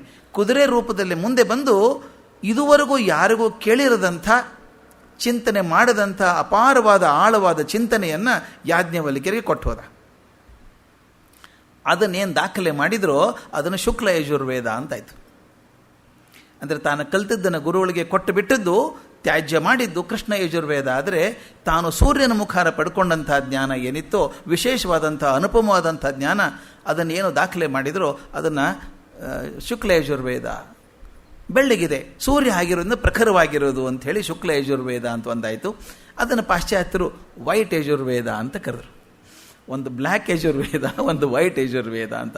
ಅದನ್ನು ನಾವು ತುಂಬ ಚೆನ್ನಾಗಿ ಕೃಷ್ಣ ಯಜುರ್ವೇದ, ಶುಕ್ಲ ಯಜುರ್ವೇದ ಅಂತ ಕರಿತೀವಿ. ಈ ಶುಕ್ಲ ಅಥವಾ ಕೃಷ್ಣ ಯಜುರ್ವೇದ ಬಂದಾಗ ಅದನ್ನು ಇನ್ನೊಂದು ಹೆಸರಿಂದನೂ ಕರೀತಾರೆ, ವಾಜಸನೇಯಿ ಯಜುರ್ವೇದ ಅಂತ ಕರೀತಾರೆ. ವಾಜಸನೇಯಿ ಯಜುರ್ವೇದ ಅಂತ. ಯಾಕಂದರೆ ಸಂಸ್ಕೃತದಲ್ಲಿ ವಾಜಿ ಅಂದರೆ ಕುದುರೆ. ಸೂರ್ಯ ಕುದುರೆ ರೂಪದಲ್ಲಿ ಬಂದು ಕೊಟ್ಟದ್ರಿಂದ ಕುದುರೆ ರೂಪದಲ್ಲಿ ಬಂದಂಥ ಜ್ಞಾನ ನನಗೆ ಅಂಥೇಳಿ ವಾಜಸನೇಯಿ ಯಜುರ್ವೇದ ಅಂತ ಕರೆದರು. ಈ ಯಾಜ್ಞವಲ್ಕ ತಾನು ಕಲ್ತಂಥ ವಾಜಸನೇಯಿ ಯಜುರ್ವೇದವನ್ನು 15 ಭಾಗಗಳನ್ನಾಗಿ ಮಾಡ್ತಾರೆ. 15 ಭಾಗಗಳನ್ನಾಗಿ ಮಾಡಿ ಹಂಚ್ತಾರೆ. ಅವರಿಬ್ಬರು ಶಿಷ್ಯರು ಮುಖ್ಯ. ಸಾಕಷ್ಟು ಜನ ಶಿಷ್ಯರಿದ್ದರು, ಅವ್ರಲ್ಲಿ ಮುಖ್ಯವಾಗಿ ಇಬ್ಬರು ಅಂತ ಇಬ್ಬರು, ಮಧ್ಯಾಹ್ನ ದಿನ ಅಂತ ಒಬ್ಬರು, ಕಣ್ವ ಅಂತ ಇಬ್ಬರು ಋಷಿಗಳು ಅವ್ರ ಜೊತೆಗಿದ್ದಂಥವ್ರು. ಅವರು ಇದನ್ನು ಸ್ವೀಕಾರ ಮಾಡಿ ಅವರು ಬೆಳೆಸ್ಕೊಂಡು ಹೋದರು. ಮಧ್ಯಾಹ್ನ ದಿನ ಬೆಳೆಸ್ಕೊಂಡದ್ದಕ್ಕೆ ಅವ್ರ ಹೆಸರು ಬಂದ್ಬಿಡ್ತು. ಅದಕ್ಕೆ ಮಧ್ಯಾಹ್ನ ಯಜುರ್ವೇದ ಅಂತ ಒಂದು ಬಂತು. ಕಣ್ವರು ಬರೋದ್ರಿಂದ ಕಣ್ವ ಯಜುರ್ವೇದ ಅಂತ ಬಂತು. ನಮ್ಮ ಭಾರತದಲ್ಲಿ ಹೇಗಿದೆ ಅಂದರೆ, ಉತ್ತರ ಭಾರತದಲ್ಲಿ ಹೆಚ್ಚಿನ ಮಟ್ಟಿಗೆ ಜನ ಅದನ್ನು ಮಧ್ಯಾಹ್ನ ಯಜುರ್ವೇದವನ್ನು ಪಠಿಸ್ತಾರೆ. ದಕ್ಷಿಣ ಭಾರತದಲ್ಲಿ ಕರ್ನಾಟಕವನ್ನು ಸೇರಿಸಿ ಸಾಕಷ್ಟು ಜನ ಕಣ್ವ ಯಜುರ್ವೇದವನ್ನು ಪಠಿಸ್ತಾರೆ ಅಂತ. ಮುಖ್ಯವಾಗಿರೋದು ಇಷ್ಟೇ, ಮೂಲ ಜ್ಞಾನ ಒಂದೇ. ಯಜುರ್ವೇದ ಸಿಕ್ಕದ್ದು ಗುರುಗಳ ಮುಖಾಂತರ ವೈಶಂಪಾಯನರಿಂದ. ಯಾವ ಭಾಗವನ್ನು ಅಥವಾ ಅರ್ಥ ಮಾಡ್ಕೊಂಡಿದ್ರೋ ಅದನ್ನು ಸುಲಭ ಮಾಡಿ ಸಾಧ್ಯ ಮಾಡಿ. ಇದನ್ನು ಅನ್ನಿಸಿದಾಗ ನನಗನ್ನಿಸ್ತು ನಾವು ಇನ್ನೂ ಬಿಟ್ಟಿಲ್ಲ ಅದನ್ನು ಅನ್ನಿಸ್ತು. ಮೊನ್ನೆ ಎಲ್ಲೋ ಒಂದು ಪುಸ್ತಕ ನೋಡಿದ್ದೆ ನಾನು ಹುಬ್ಬಳ್ಳಿಯಲ್ಲಿ. ಈ SSLC ಡೈಜೆಸ್ಟ್ ಅಂತ ಇತ್ತು. PUC ಡೈಜೆಸ್ಟ್, SSLC ಡೈಜೆಸ್ಟ್ ಅಂತ ಪುಸ್ತಕ ಇದ್ದಾವೆ. ನಾವು ಮಕ್ಕಳಿಗೆಲ್ಲ ಸ್ಪೂನ್ ಫೀಡಿಂಗ್ ಮಾಡ್ತೀವಿ ಅಂತ ಗೊತ್ತಿತ್ತು. ಶಿಕ್ಷಣದಲ್ಲಿ ನಾವು ಇವತ್ತೆಲ್ಲ ಮಾಡೋ ಸ್ಪೂನ್ ಫೀಡಿಂಗೇ. ಮೋಸ್ಟ್ ಲೈಕ್ಲಿ ಕ್ವಶನ್ ಬರ್ಕೋ, ಇಷ್ಟು ಓದು, ಉಳುಕಿ ತಲೆ ಕೆಡಿಸ್ಕೋಬೇಡ. ಇವನ್ ಇಂಜಿನಿಯರಿಂಗ್ ಕೂಡ, ಇಂಜಿನಿಯರಿಂಗ್ ದೊಡ್ಡ ಸೆಮೆಸ್ಟ್ರಲ್ಲಿ ಏನು ಮಾಡ್ತಾರೆ ಅಂದರೆ, ಒಂದು 60 ಪೇಜಿನ ಪುಸ್ತಕ ಬರುತ್ತೆ ಗೈಡ್ ಅಂತ. ನೀವು 60 ಪೇಜಿನ ಗೈಡ್ ಓದಿದರೆ ನೀವು ಫಸ್ಟ್ ಕ್ಲಾಸ್ ಬರ್ತೀರಿ, ಏನು ಚಿಂತೆ ಇಲ್ಲ. ಅಷ್ಟೇ ಓದಿದ್ರೆ ಸಾಕು, ಒರಿಜಿನಲ್ ಟೆಕ್ಸ್ಟ್ಗೆ ಹೋಗೋದು ಬೇಕಿಲ್ಲ. ಈಗ ಅಷ್ಟು ಸುಲಭ ಮಾಡಿ ನಾನು ಹೇಳ್ತಿದ್ದೆ, we are spoon feeding our children ಅಂತ. I was totally mistaken. We are not only spoon feeding, we are digesting on their behalf. ಈ ಡೈಜೆಸ್ಟ್ ಅಂದರೆ ಪಚನ ಮಾಡಿಕೊಂಡೇ ಕೊಟ್ಟದ್ದು. ಇದನ್ನೇ ಯಾಜ್ಞವಲ್ಕ್ಯರು ಮಾಡಿದ್ದು. ಆ ಗುರು ಕೊಟ್ಟದ್ದನ್ನು ಪಚನ ಮಾಡ್ಕೊಂಡು ಇವ್ರು ಹಾಗೆ ಕೊಟ್ಟರೆ ಪಚನ ಆಗೋದಿಲ್ಲ ಇವರಿಗೆ ಅಂತ ಹೇಳಿ ತಾವು ಪಚನ ಮಾಡಿಕೊಂಡು ಡೈಜೆಸ್ಟ್ ಮಾಡಿದ್ದನ್ನು ಕೊಟ್ಟರು. ಅದು ಕೃಷ್ಣ ಯಜುರ್ವೇದ ಆಯಿತು. ತಾನು ಸೂರ್ಯನ ಮೂಲಕ ಪಡೆದದ್ದು ಶುಕ್ಲ ಯಜುರ್ವೇದ ಆಯಿತು ಅಂತ. ನಮ್ಮ ಅತ್ಯಂತ ಪ್ರಸಿದ್ಧವಾದಂಥ ಜಗತ್ಪ್ರಖ್ಯಾತವಾದಂಥ ಗಾಯತ್ರಿ ಮಂತ್ರ ಕೂಡ ಬರೋದು ಯಜುರ್ವೇದದಲ್ಲೇ ಬರುವಂಥದ್ದು. ಈ ಈಶಾವಾಸ್ಯೋಪನಿಷತ್ ಶುಕ್ಲ ಯಜುರ್ವೇದಕ್ಕೆ ಸೇರಿದ್ದು ಅಂತ ಹೇಳಿದೆ. ಬೃಹದಾರಣ್ಯಕ ಉಪನಿಷತ್ತು ಕೂಡ ಶುಕ್ಲ ಯಜುರ್ವೇದಕ್ಕೆ ಸೇರುವಂಥದ್ದು. ಈಶಾವಾಸ್ಯವನ್ನು ಮಂತ್ರೋಪನಿಷತ್ತು ಅಂತ ಕರೀತಾರೆ. ಕೆಲವೊಂದು ವಿಷಯಗಳನ್ನು ತುಂಬ ಚೆನ್ನಾಗಿರೋದನ್ನು ಹೇಳ್ಕೊಂಬರ್ಬೇಕು. ಈಶಾವಾಸ್ಯೋಪನಿಷತ್ತನ್ನು ಮಂತ್ರೋಪನಿಷತ್ತು ಅಂತಾರೆ, ಬೃಹದಾರಣ್ಯಕ ಉಪನಿಷತ್ತನ್ನು ಬ್ರಾಹ್ಮಣೋಪನಿಷತ್ತು ಅಂತಾರೆ. ಯಾಕೆ ಅಂತ ಇಷ್ಟೇ, ವೇದ ಭಾಗದ ಆರಂಭದಲ್ಲಿ ಬಂದರೆ ಅದನ್ನು ಮಂತ್ರೋಪನಿಷತ್ತು ಅಂತಾರೆ, ಕೊನೆ ಭಾಗಕ್ಕೆ ಬಂದರೆ ಅದನ್ನು ಬ್ರಾಹ್ಮಣೋಪನಿಷತ್ತು ಅಂತಾರೆ. ಯಾಕೆ ನಾವು ನೋಡಿದ್ದೀವಿ, ಈಗ ಮೊದಲಿನ ಭಾಗ ಯಾವಾಗಲೂ ಸ್ತೋತ್ರ ಇರೋದರಿಂದ, ಪ್ರಾರ್ಥನೆ ಇರೋದರಿಂದ ಅದರಲ್ಲಿ ಹೆಚ್ಚು ಸಂಹಿತೆಯ ಭಾಗ ಇರ್ತದೆ. ಕೊನೆ ಭಾಗ ಬಂದಾಗ ಕ್ರಿಯೆ ಭಾಗ ಬರ್ತದೆ, ಯಜ್ಞದ ಭಾಗ, ಯಾಗಾದಿ ಭಾಗ, ಕ್ರಿಯೆ ಭಾಗ ಇರೋದರಿಂದ ಅದನ್ನು ಬ್ರಾಹ್ಮಣೋಪನಿಷತ್ ಅಂತಾರೆ. ಇದು ಮೊದಲು ಈಶೋಪನಿಷತ್ ಮೊದಲಿಗೆ ಬರೋದರಿಂದ ಅದನ್ನು ನಾವು ಮಂತ್ರೋಪನಿಷತ್ ಅಂತ ಕರೆದು, ಕೊನೆಗೆ ಬರುವಂಥ ಬೃಹದಾರಣ್ಯಕ ಉಪನಿಷತ್ತನ್ನು ಬ್ರಾಹ್ಮಣೋಪನಿಷತ್ ಅಂತ ಕರೀತಾರೆ. ನಾನಾಗಲೇ ಮೊದಲೇ ಹೇಳಿದ ಹಾಗೆ ತುಂಬ ಚಿಕ್ಕದಾದಂಥ ಉಪನಿಷತ್ತು, 18 ಮಂತ್ರ ಇರುವಂಥದ್ದು. ಆದರೆ ಬ್ರಾಹ್ಮಣೋಪನಿಷತ್ತಾದಂಥ ಬೃಹದಾರಣ್ಯಕಕ್ಕೆ 400ಕ್ಕಂತೂ ಹೆಚ್ಚು ಮಂತ್ರಗಳಿದ್ದಾವೆ. ಬಹುದೊಡ್ಡ ಉಪನಿಷತ್ತದು. ಅದಕ್ಕೆ ಎಷ್ಟೋ ಜನ ವಿದ್ವಾಂಸರು ಹೇಳ್ತಾರೆ, ಈಶಾವಾಸ್ಯೋಪನಿಷತ್ತಿನ ವಿಸ್ತೃತ ರೂಪ, ಹೆಚ್ಚು ತಿಳುವಳಿಕೆಯಿಂದ ಅತ್ಯಂತ ವಿಸ್ತಾರವಾಗಿ ಬರೆದಂಥ ರೂಪ ಬೃಹದಾರಣ್ಯಕ ಉಪನಿಷತ್ ಅನ್ನುವಂಥ ವಿದ್ವಾಂಸರಿದ್ದಾರೆ. ಇನ್ನೊಂದು ಬಹಳ ವಿಚಿತ್ರ ಅಂದರೆ, ಉಪನಿಷತ್ತನ್ನು ಪಾಠ ಹೇಗೆ ಮಾಡ್ತಾರೆ ಅಂತ. 10 ಪ್ರಧಾನ ಉಪನಿಷತ್ತುಗಳು ಅಂತ ಹೇಳಿದೆ. ಅದರೊಳಗೆ 6 ಉಪನಿಷತ್ತುಗಳಿಗೆ ಸ್ವರ ಪ್ರಸ್ತಾಪ ಇಲ್ಲ. ಈಗ ಸ್ವರ ಪ್ರಸ್ತಾರ ಇಲ್ಲ. ಮೊದಲಿತ್ತೋ ಏನೋ ಒಂದು ಕಾಲಕ್ಕೆ ಇದ್ದಿರಬೇಕು, ಆದರೆ ಕಾಲಚಕ್ರದಲ್ಲಿ ಸೌದು ಅವು ಯಾವುದೂ ಉಳಿದಿಲ್ಲ, ಪ್ರಸ್ತಾರ ಉಳಿದಿಲ್ಲ. ಉಳಿದಿರೋದೀಗ 4ಕ್ಕೆ ಮಾತ್ರ. ಈಶಾವಾಸ್ಯ ಉಪನಿಷತ್ತು, ತೈತ್ತರೀಯ, ಛಾಂದೋಗ್ಯ ಮತ್ತು ಬೃಹದಾರಣ್ಯಕ. ಇವುಗಳಿಗೆ ಸ್ವರ ಪ್ರಸ್ತಾರ ಇರೋದರಿಂದ ಆ ವೇದ ರೂಪದಲ್ಲೇ, ಆ ಧ್ವನಿಯಲ್ಲೇ ಹೇಳಬೇಕಾಗ್ತದೆ. ಉಳಿದದ್ದನ್ನೆಲ್ಲ ಗದ್ಯದ ರೂಪದಲ್ಲೇ ಓದಬೇಕಾಗ್ತದೆ ಅಂತ.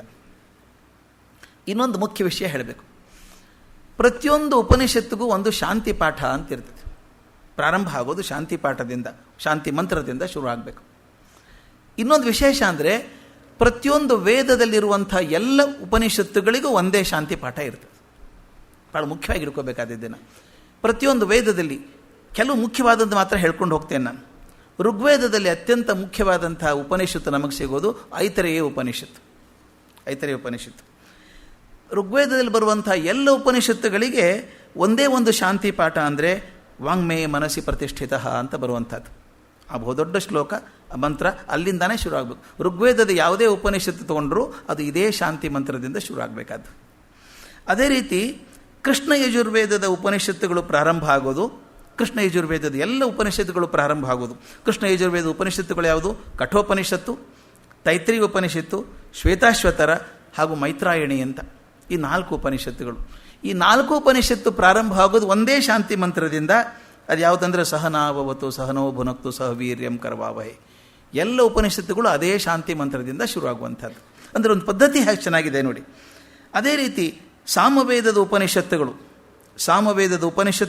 2, ಛಾಂದೋಗ್ಯ ಮತ್ತು ಕೇನೋಪನಿಷತ್ತು, ಪ್ರಮುಖ ಉಪನಿಷತ್ತುಗಳು ಮಾತ್ರ ದಾಖಲೆ ಮಾಡ್ತಾ ಇದ್ದೀನಿ. ಈ ಉಪನಿಷತ್ತುಗಳು ಪ್ರಾರಂಭವಾಗುವಂಥದ್ದು ಆಪ್ಯಾಯಂತ ಮಮಾಂಗಾನಿ ಆ ಶ್ಲೋಕದಿಂದ ಶುರು ಆಗಬೇಕಾದದ್ದು. ಅಥರ್ವಣ ವೇದದ ಎಲ್ಲ ಉಪನಿಷತ್ತುಗಳು, ಆ ಉಪನಿಷತ್ತುಗಳು ಯಾವುದಂದರೆ ಮುಂಡಕ, ಮಾಂಡುಕ್ಯ ಹಾಗೂ ಪ್ರಶ್ನೋಪನಿಷತ್.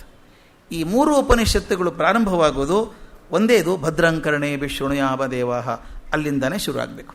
ಅಂದರೆ ಒಂದು ವೇದದಲ್ಲಿ ಬರುವಂಥ ಎಲ್ಲ ಉಪನಿಷತ್ತುಗಳಿಗೂ ಒಂದೇ ಶಾಂತಿ ಪಾಠ ಇರುವಂಥದ್ದು. ಅದು ಶುಕ್ಲ ಯಜುರ್ವೇದದ 2 ಉಪನಿಷತ್ತು ಏನು ಮುಖ್ಯವಾಗಿದ್ದಾವೆ ನಮಗೆ, ಅದರಲ್ಲಿರುವಂಥದ್ದು ಈಶ ಉಪನಿಷತ್ತು ಮತ್ತು ಬೃಹದಾರಣ್ಯಕ ಉಪನಿಷತ್ತು. ಅವು ಎರಡಕ್ಕೂ ಶಾಂತಿ ಪಾಠವಾಗಿ ಬಂದಿರುವಂಥದ್ದು ಅತ್ಯಂತ ಪ್ರಖ್ಯಾತವಾದಂಥ ಪೂರ್ಣಮದ ಪೂರ್ಣಮಿದಂ ಪೂರ್ಣಾತ್ ಪೂರ್ಣಮುದಚ್ಯತೆ. ಈ ಶಾಂತಿ ಪಾಠನೇ ಅದ್ಭುತವಾಗಿರುವಂಥದ್ದು. ಈ ಶಾಂತಿ ಪಾಠ ಇಡೀ ಉಪನಿಷತ್ತಿನ ಒಂದು ಸಾರವನ್ನು ಒಂದು ಕಡೆ ಇರ್ತದೆ ಅಂತ ವಿದ್ವಾಂಸರು ಅಪೇಕ್ಷೆ ಪಡ್ತಾರೆ, ಅರ್ಥ ಮಾಡ್ತಾರೆ. ಆ ಶಾಂತಿ ಮಂತ್ರವನ್ನು ಗಮನಿಸೋಣ. ಶಾಂತಿ ಪಾಠ ಇಷ್ಟು ಚೆನ್ನಾಗಿದೆ ಅದು.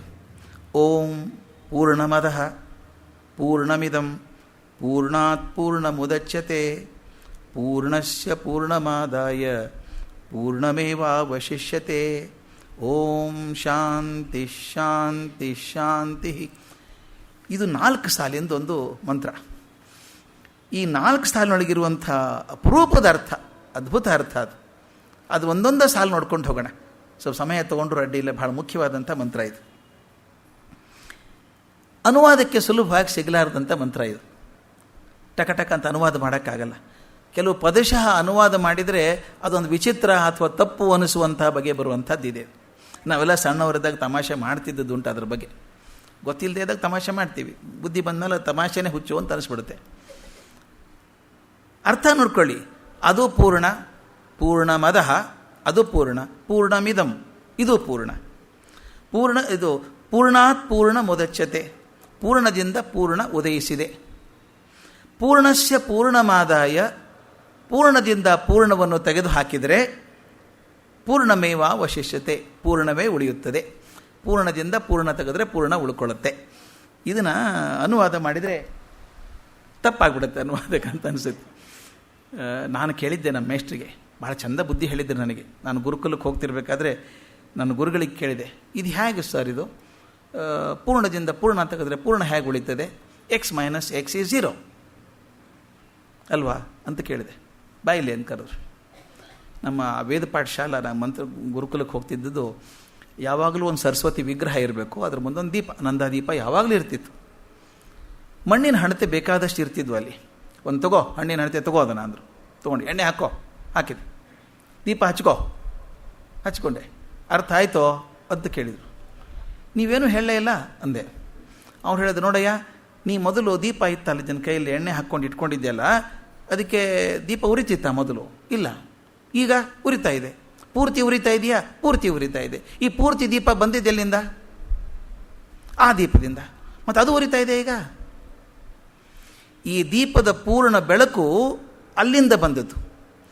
ಆ ಪೂರ್ಣ ಬೆಳಕಿನಿಂದ ಪೂರ್ಣ ಬೆಳಕು ತಗೊಂಡ್ರೂ ಆ ಪೂರ್ತಿ ಬೆಳಕು ಹಾಗೇ ಇದೆ ಅಂತ ಹೇಳಿ ನಾನು ಬೆಂತಟ್ಟು ಹೇಳಿದರು. ಇದು ಎರಡಕ್ಕೆ ಮಾತ್ರ ಅನ್ವಯಿಸುವಂಥದ್ದು, ಒಂದು ಬೆಳಕಿಗೆ ಮತ್ತು ಒಂದು ಜ್ಞಾನಕ್ಕೆ. ಬೆಳಕಿಗೆ ಒಂದು ಜ್ಞಾನಕ್ಕೆ ಹೊಲಿಸುವಂಥದ್ದು. ನೀವು ಎಷ್ಟೇ ಜ್ಞಾನ ಪಡ್ಕೊಂಡ್ರೂ ಕೂಡ ನಿಮಗಿರುವಂಥ ಜ್ಞಾನ ಹಂಚಿದರೆ ನಿಮ್ಮ ಜ್ಞಾನ ಖಾಲಿ ಆಗೋದಿಲ್ಲ, ಅದು ಉಳ್ಕೊಳ್ಳುತ್ತೆ. ಹಾಗೆ ಬೆಳಕು ಕೂಡ ಒಂದು ದೀಪದಿಂದ ಮತ್ತೊಂದು ದೀಪಕ್ಕೆ ಹಚ್ಚಿದಾಗ ಆ ಪೂರ್ತಿ ಬೆಳಕು ಹೋದರೂ ಇದ್ರ ಬೆಳಕು ಕಮ್ಮಿ ಆಗೋದಿಲ್ಲ ಅಂತ ಒಂದು ಅರ್ಥ ನನ್ನ ಗುರುಗಳು ಅವತ್ತು ಹೇಳಿದ್ದು. ಆದರೆ ಕೆಲವೊಂದು ಸಲ ಕೆಲವರು ಅಂತಾರೆ, ಭಾಳ ಕನ್ಫ್ಯೂಸಿಂಗ್ ಇದೆ ಸರ್ ಇದು. ಪೂರ್ಣಮದ ಪೂರ್ಣಮಿದಂ ಪೂರ್ಣಾತ್ ಪೂರ್ಣ, ಎಷ್ಟು ಸಲ ಪೂರ್ಣ ಪೂರ್ಣ ಪೂರ್ಣ ಅಂದು ಒಂಥರ ಕನ್ಫ್ಯೂಸ್ ಆಗಿಬಿಡುತ್ತೆ ಅಂತ ಕೆಲವ್ರಿಗೆ ಆಗುತ್ತದೆ. ಹಾಗೆ ಕೆಲವ್ರಿಗೆ ಆಗ್ತದೆ. ನನಗೊಂದು ನೆನಪಿದೆ, ಅದು ಹೇಳಿಬಿಡ್ತೀನಿ, ತಮಾಷೆ ಇದ್ರು ಅನಿಸುತ್ತೆ. ನನ್ನ ಕಾಲೇಜಲ್ಲಿದ್ದಾಗ ಒಬ್ಬ ಹಿರೇಮಠ ಅಂತಿದ್ದು, ಚಂದ್ರಶೇಖರ್ ಹಿರೇಮಠ ಅಂತ, ಈಗ ಇದಾನೆಲ್ಲ ಗೊತ್ತಿಲ್ಲ. ಅವನ ಬಗ್ಗೆ ನಮ್ಮ ಆಗಿನ ಕಾಲೇಜ್ ಪ್ರಿನ್ಸಿಪಾಲ್ರಿಗೆಲ್ಲ ಬಲೆ ಹೆದರಿಕೆ. ಸಾಮಾನ್ಯವಾಗಿ ಪ್ರಿನ್ಸಿಪಾಲ್ರ ಹೆದರಿಕೆ ಹುಡುಗರಿಗೆ ಇರಬೇಕು, ಆದರೆ ಈ ವಿಷಯದಲ್ಲಿ ವಿರುದ್ಧ ಆಗ್ತಿತ್ತು. ಚಂದ್ರಶೇಖರ್ ಹಿರೇಮಠ ಅಂದರೆ ಪ್ರಿನ್ಸಿಪಾಲ್ರಿಗೆ ಹೆದರಿಕೆ ಬರಬೇಕು. ಆತ ಒಳ್ಳೆ ಆ್ಯಕ್ಟಿಂಗ್ ಕೂಡ ಮಾಡ್ತಾಯಿದ್ದ. ಪ್ರಿನ್ಸಿಪಾಲ್ರ ಬಗ್ಗೆ ಜೋಕ್ ಮಾಡಿ ಮಾಡಿ ಹೇಳೋದು ಹೊರಗೆಲ್ಲ. ಹೀಗಾಗಿ ಒಂಥರ ಪ್ರಿನ್ಸಿಪಾಲ್ ಹೆಸರೇ ಕೆಟ್ಟು ಹೋಗಿತ್ತು ಒಂಥರ. ಒಂದು ಸಲ ಪ್ರಿನ್ಸಿಪಾಲ್ ಹೋದ್ರಂತೆ ಅವನ ಮನೆಗೆ. ನೋಡೋ ಚಂದ್ರಶೇಖರ, ನನ್ನ ಬಗ್ಗೆ ಏನೇನೋ ಜೋಕ್ ಮಾಡ್ತೀಯಂತೆ, ಡಿಬಾರ್ ಮಾಡಿಸ್ಬಿಡ್ತೀನಿ ಪರೀಕ್ಷೆಯಲ್ಲಿ. ಹಂಗೆ ಮಾಡಬೇಡಿ ಸರ್, ವರ್ಷ ವೇಸ್ಟ್ ಆಗ್ತದೆ ಅಂದಂತ. ಪ್ರಿನ್ಸಿಪಾಲ್ ವಿಚಾರ ಮಾಡಿದ್ರು, ಹುಡುಗ ಬುದ್ಧಿವಂತ ಇದ್ದಾನೆ, ಉಡಾಳ ಇರ್ಬೋದು, ಬುದ್ಧಿವಂತಿಕೆ ತೊಗೊಳಕ್ಕೆ ಏನು ತಪ್ಪಿದೆ, ವಿದ್ಯಾರ್ಥಿ ಆದರೆ ಏನಾಯಿತು. ನೋಡೋ ಚಂದ್ರಶೇಖರ, ನನಗೊಂದು ಇಂಟೆಲಿಜೆಂಟ್ ಜೋಕ್ ಹೇಳಬೇಕು ನೀನು. ಪ್ರಿನ್ಸಿಪಾಲ್ ನಾನು ನೆನಪಿಟ್ಕೋಬೇಕು, ಹುಚ್ಚುಚಾರ ಜೋಕ್ ಹೇಳೋಂಗಿಲ್ಲ, ಸೀರಿಯಸ್ ಆಗಿರಬೇಕು, ಭಾಳ ಬುದ್ಧಿವಂತಿಕೆ ಅಂತ ಒಂದು ಜೋಕ್ ಇರಬೇಕು, ಹೇಳ್ತೀಯಾ ಅಂದರು. ಸರ್ ನಿಮ್ಮಂಥ ಪ್ರಿನ್ಸಿಪಾಲ್ ನಾ ಏನು ಜೋಕ್ ಹೇಳೋದು ಸರ್, ಸೀರಿಯಸ್ ಬೇರೆ ಅಂತೀರಿ. ಹೌದು, ಸೀರಿಯಸ್ ಹೇಳಬೇಕು. ಹಾಗಾದ್ರೆ ಹೇಳಿ ಸರ್, ಒಂದು ವಿಚಾರ ಸೀರಿಯಸ್ಸಾಗಿ ಕೇಳ್ಕೊಳ್ಳಿ ಸರ್, ದಯವಿಟ್ಟು ಕನ್ಫ್ಯೂಷನ್ ಮಾಡ್ಕೋಬೇಡಿ. ಇಬ್ಬರು ಗೆಳೆಯರಿದ್ದರು ಸರ್, ಒಬ್ಬ ಚಂದ್ರಶೇಖರ, ಇನ್ನೊಬ್ಬ ರಾಜಶೇಖರ.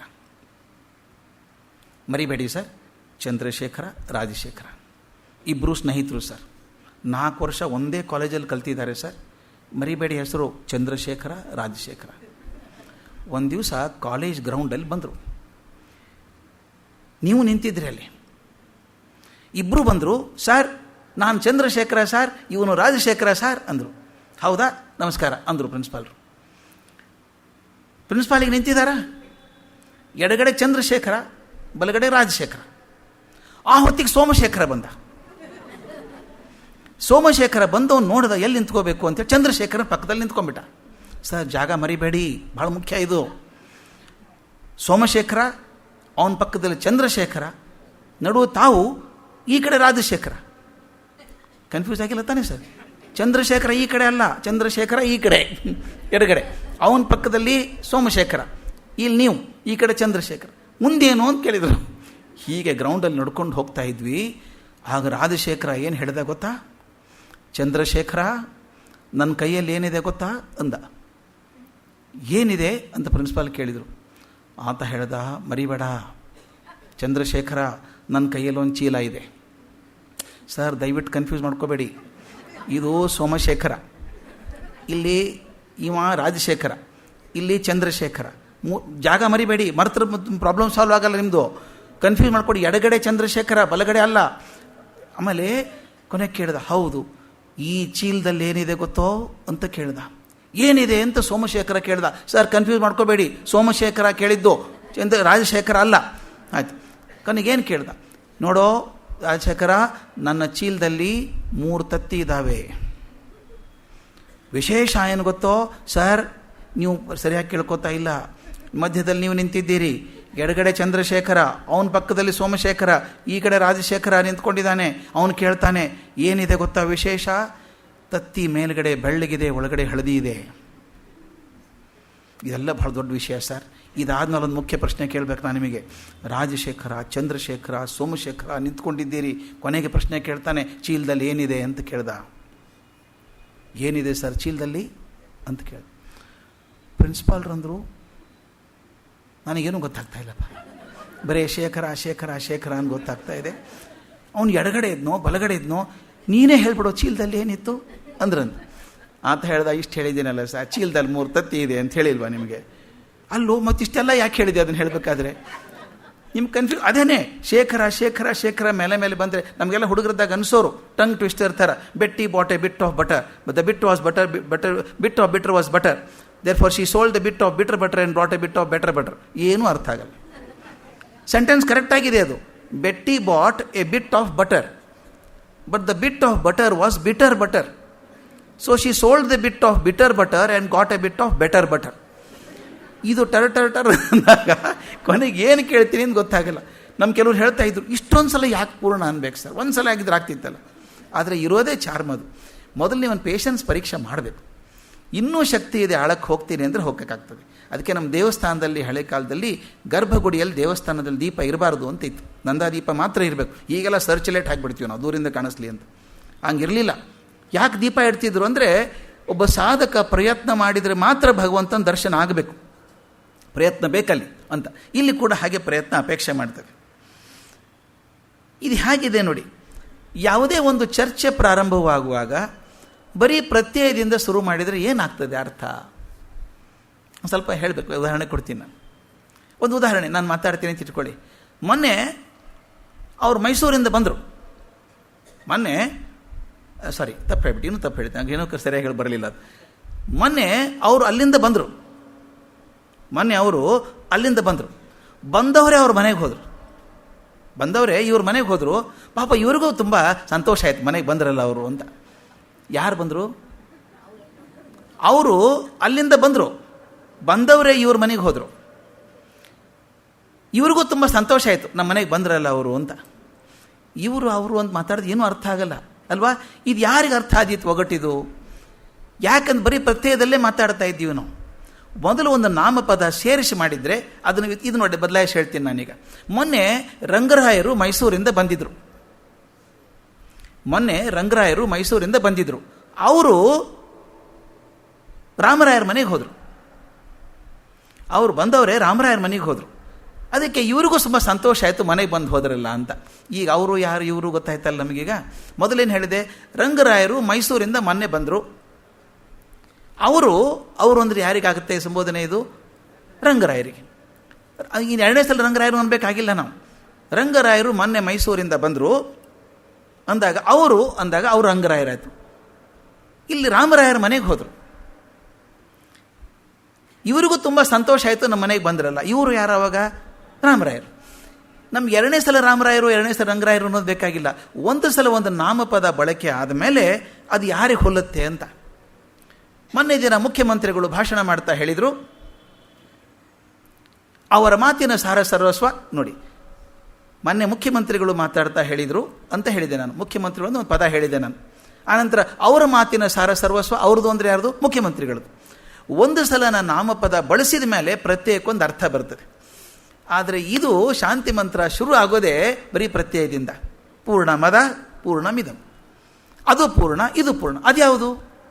ಇದು ಯಾವುದು ಅಲ್ಲ? ಇದು ಪ್ರಶ್ನೆ ಹಚ್ಚೋದು. ಇದು ಬಹಳ ಮುಖ್ಯವಾಗಿರುವಂಥದ್ದು.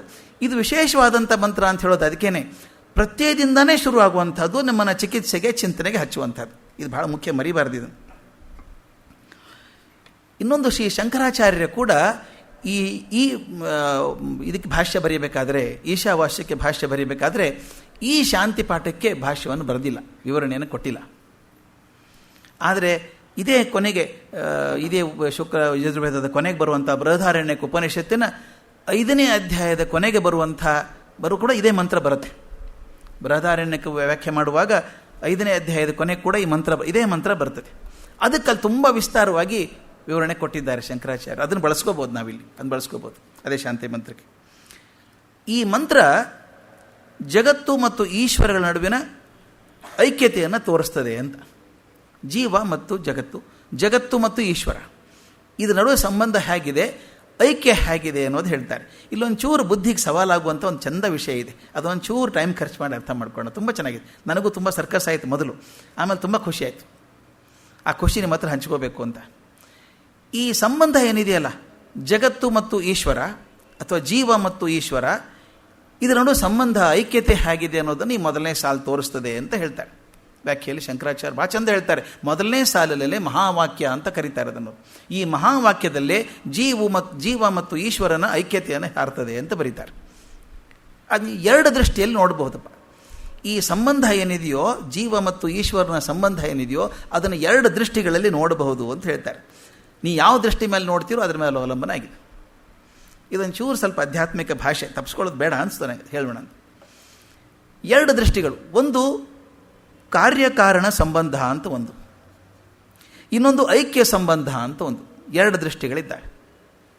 ಅದನ್ನು ಉದಾಹರಣೆ ಕೊಟ್ಟು ಹೇಳ್ಕೊಂಡು ಪ್ರಯತ್ನ ಮಾಡ್ತೀನಿ, ನನಗೆ ಅರ್ಥ ಮಾಡ್ಕೊಳ್ಳೋಕೆ ಪ್ರಯತ್ನ ಮಾಡ್ಕೋತೀನಿ ಇನ್ನೊಂದು ಸಲ. ಈ ಕಾರ್ಯಕಾರಣ ಸಂಬಂಧವನ್ನು ವಾಚ್ಯಾರ್ಥ ದೃಷ್ಟಿ ಅಂತ ಕರೀತಾರೆ. ವಾಚ್ಯಾರ್ಥ ದೃಷ್ಟಿ ಅಂತ, ಮಾತುಗಳಿಂದ ಅರ್ಥಗಳಿಂದ. ಮಾತು ಬೇರೆ, ಅರ್ಥ ಬೇರೆ. ನಾನು ಮಾತಾಡಿದ್ದು ಒಂದು ಅರ್ಥ ಬೇರೆದವ್ರಿಗೆ ಆಗ್ತದೆ. ನಾನು ಮಾತಾಡ್ತೇನೆ, ಅದರ ಅರ್ಥ ನನಗೂ ಆಗಿರುತ್ತೆ, ನಿಮಗೂ ಆಗ್ತದೆ. ಮಾತು ಬೇರೆ, ಅರ್ಥ ಬೇರೆ. ಈಶ್ವರ ಪಾರ್ವತಿ ಇದ್ದಂಗೆ ಇರಬೇಕು ಮಾತು ಅರ್ಥ ಅಂತ ಅದು ಹೇಳ್ತಾರೆ. ಹಾಗೆ ಮಾತು ಅರ್ಥ ಆ ದೃಷ್ಟಿ ಒಂದು ಭಾಗ, ಇದನ್ನು ವಾಚ್ಯಾರ್ಥ ದೃಷ್ಟಿ ಅಂತಾರೆ. ಇದಕ್ಕೆ ಇನ್ನೊಂದು ಅರ್ಥ ಉಂಟು, ಸಗುಣ ದೃಷ್ಟಿ ಅಂತ ಒಂದು ಕರೀತಾರೆ. ಅದಕ್ಕೆ ಇನ್ನೊಂದು ಅರ್ಥ ಉಂಟು, ಸೋಪಾಧಿಕ ದೃಷ್ಟಿ ಅಂತ ಒಂದು. ಇದು 4 ಗಮನಿಸೋಣ, ಕಷ್ಟ ಏನಿಲ್ಲ, ತುಂಬ ಸುಲಭ ಇದು. ಒಂದು ಕಾರ್ಯಕಾರಣ ಸಂಬಂಧ. ಉದಾಹರಣೆ ಕೊಡೋದು ಸಮುದ್ರ ಮತ್ತು ಅಲೆಗಳು ಅಂತ ಅಧ್ಯಾತ್ಮದಲ್ಲಿ ಕೊಡುವಂಥದ್ದು. ಸಮುದ್ರ ಇದೆ, ಸಮುದ್ರ ಕಾರಣ. ಸಮುದ್ರ ಕಾರಣದಿಂದಾಗಿ ಅಲೆಗಳು ಬರ್ತಾ ಇದ್ದ ಹೊರಗಡೆ. ಆದ್ದರಿಂದ ಕಾರ್ಯ ಅಲೆಗಳು, ಕಾರಣ ಸಮುದ್ರ. ನೋಡಿ ಎಷ್ಟು ಚೆನ್ನಾಗಿದೆ.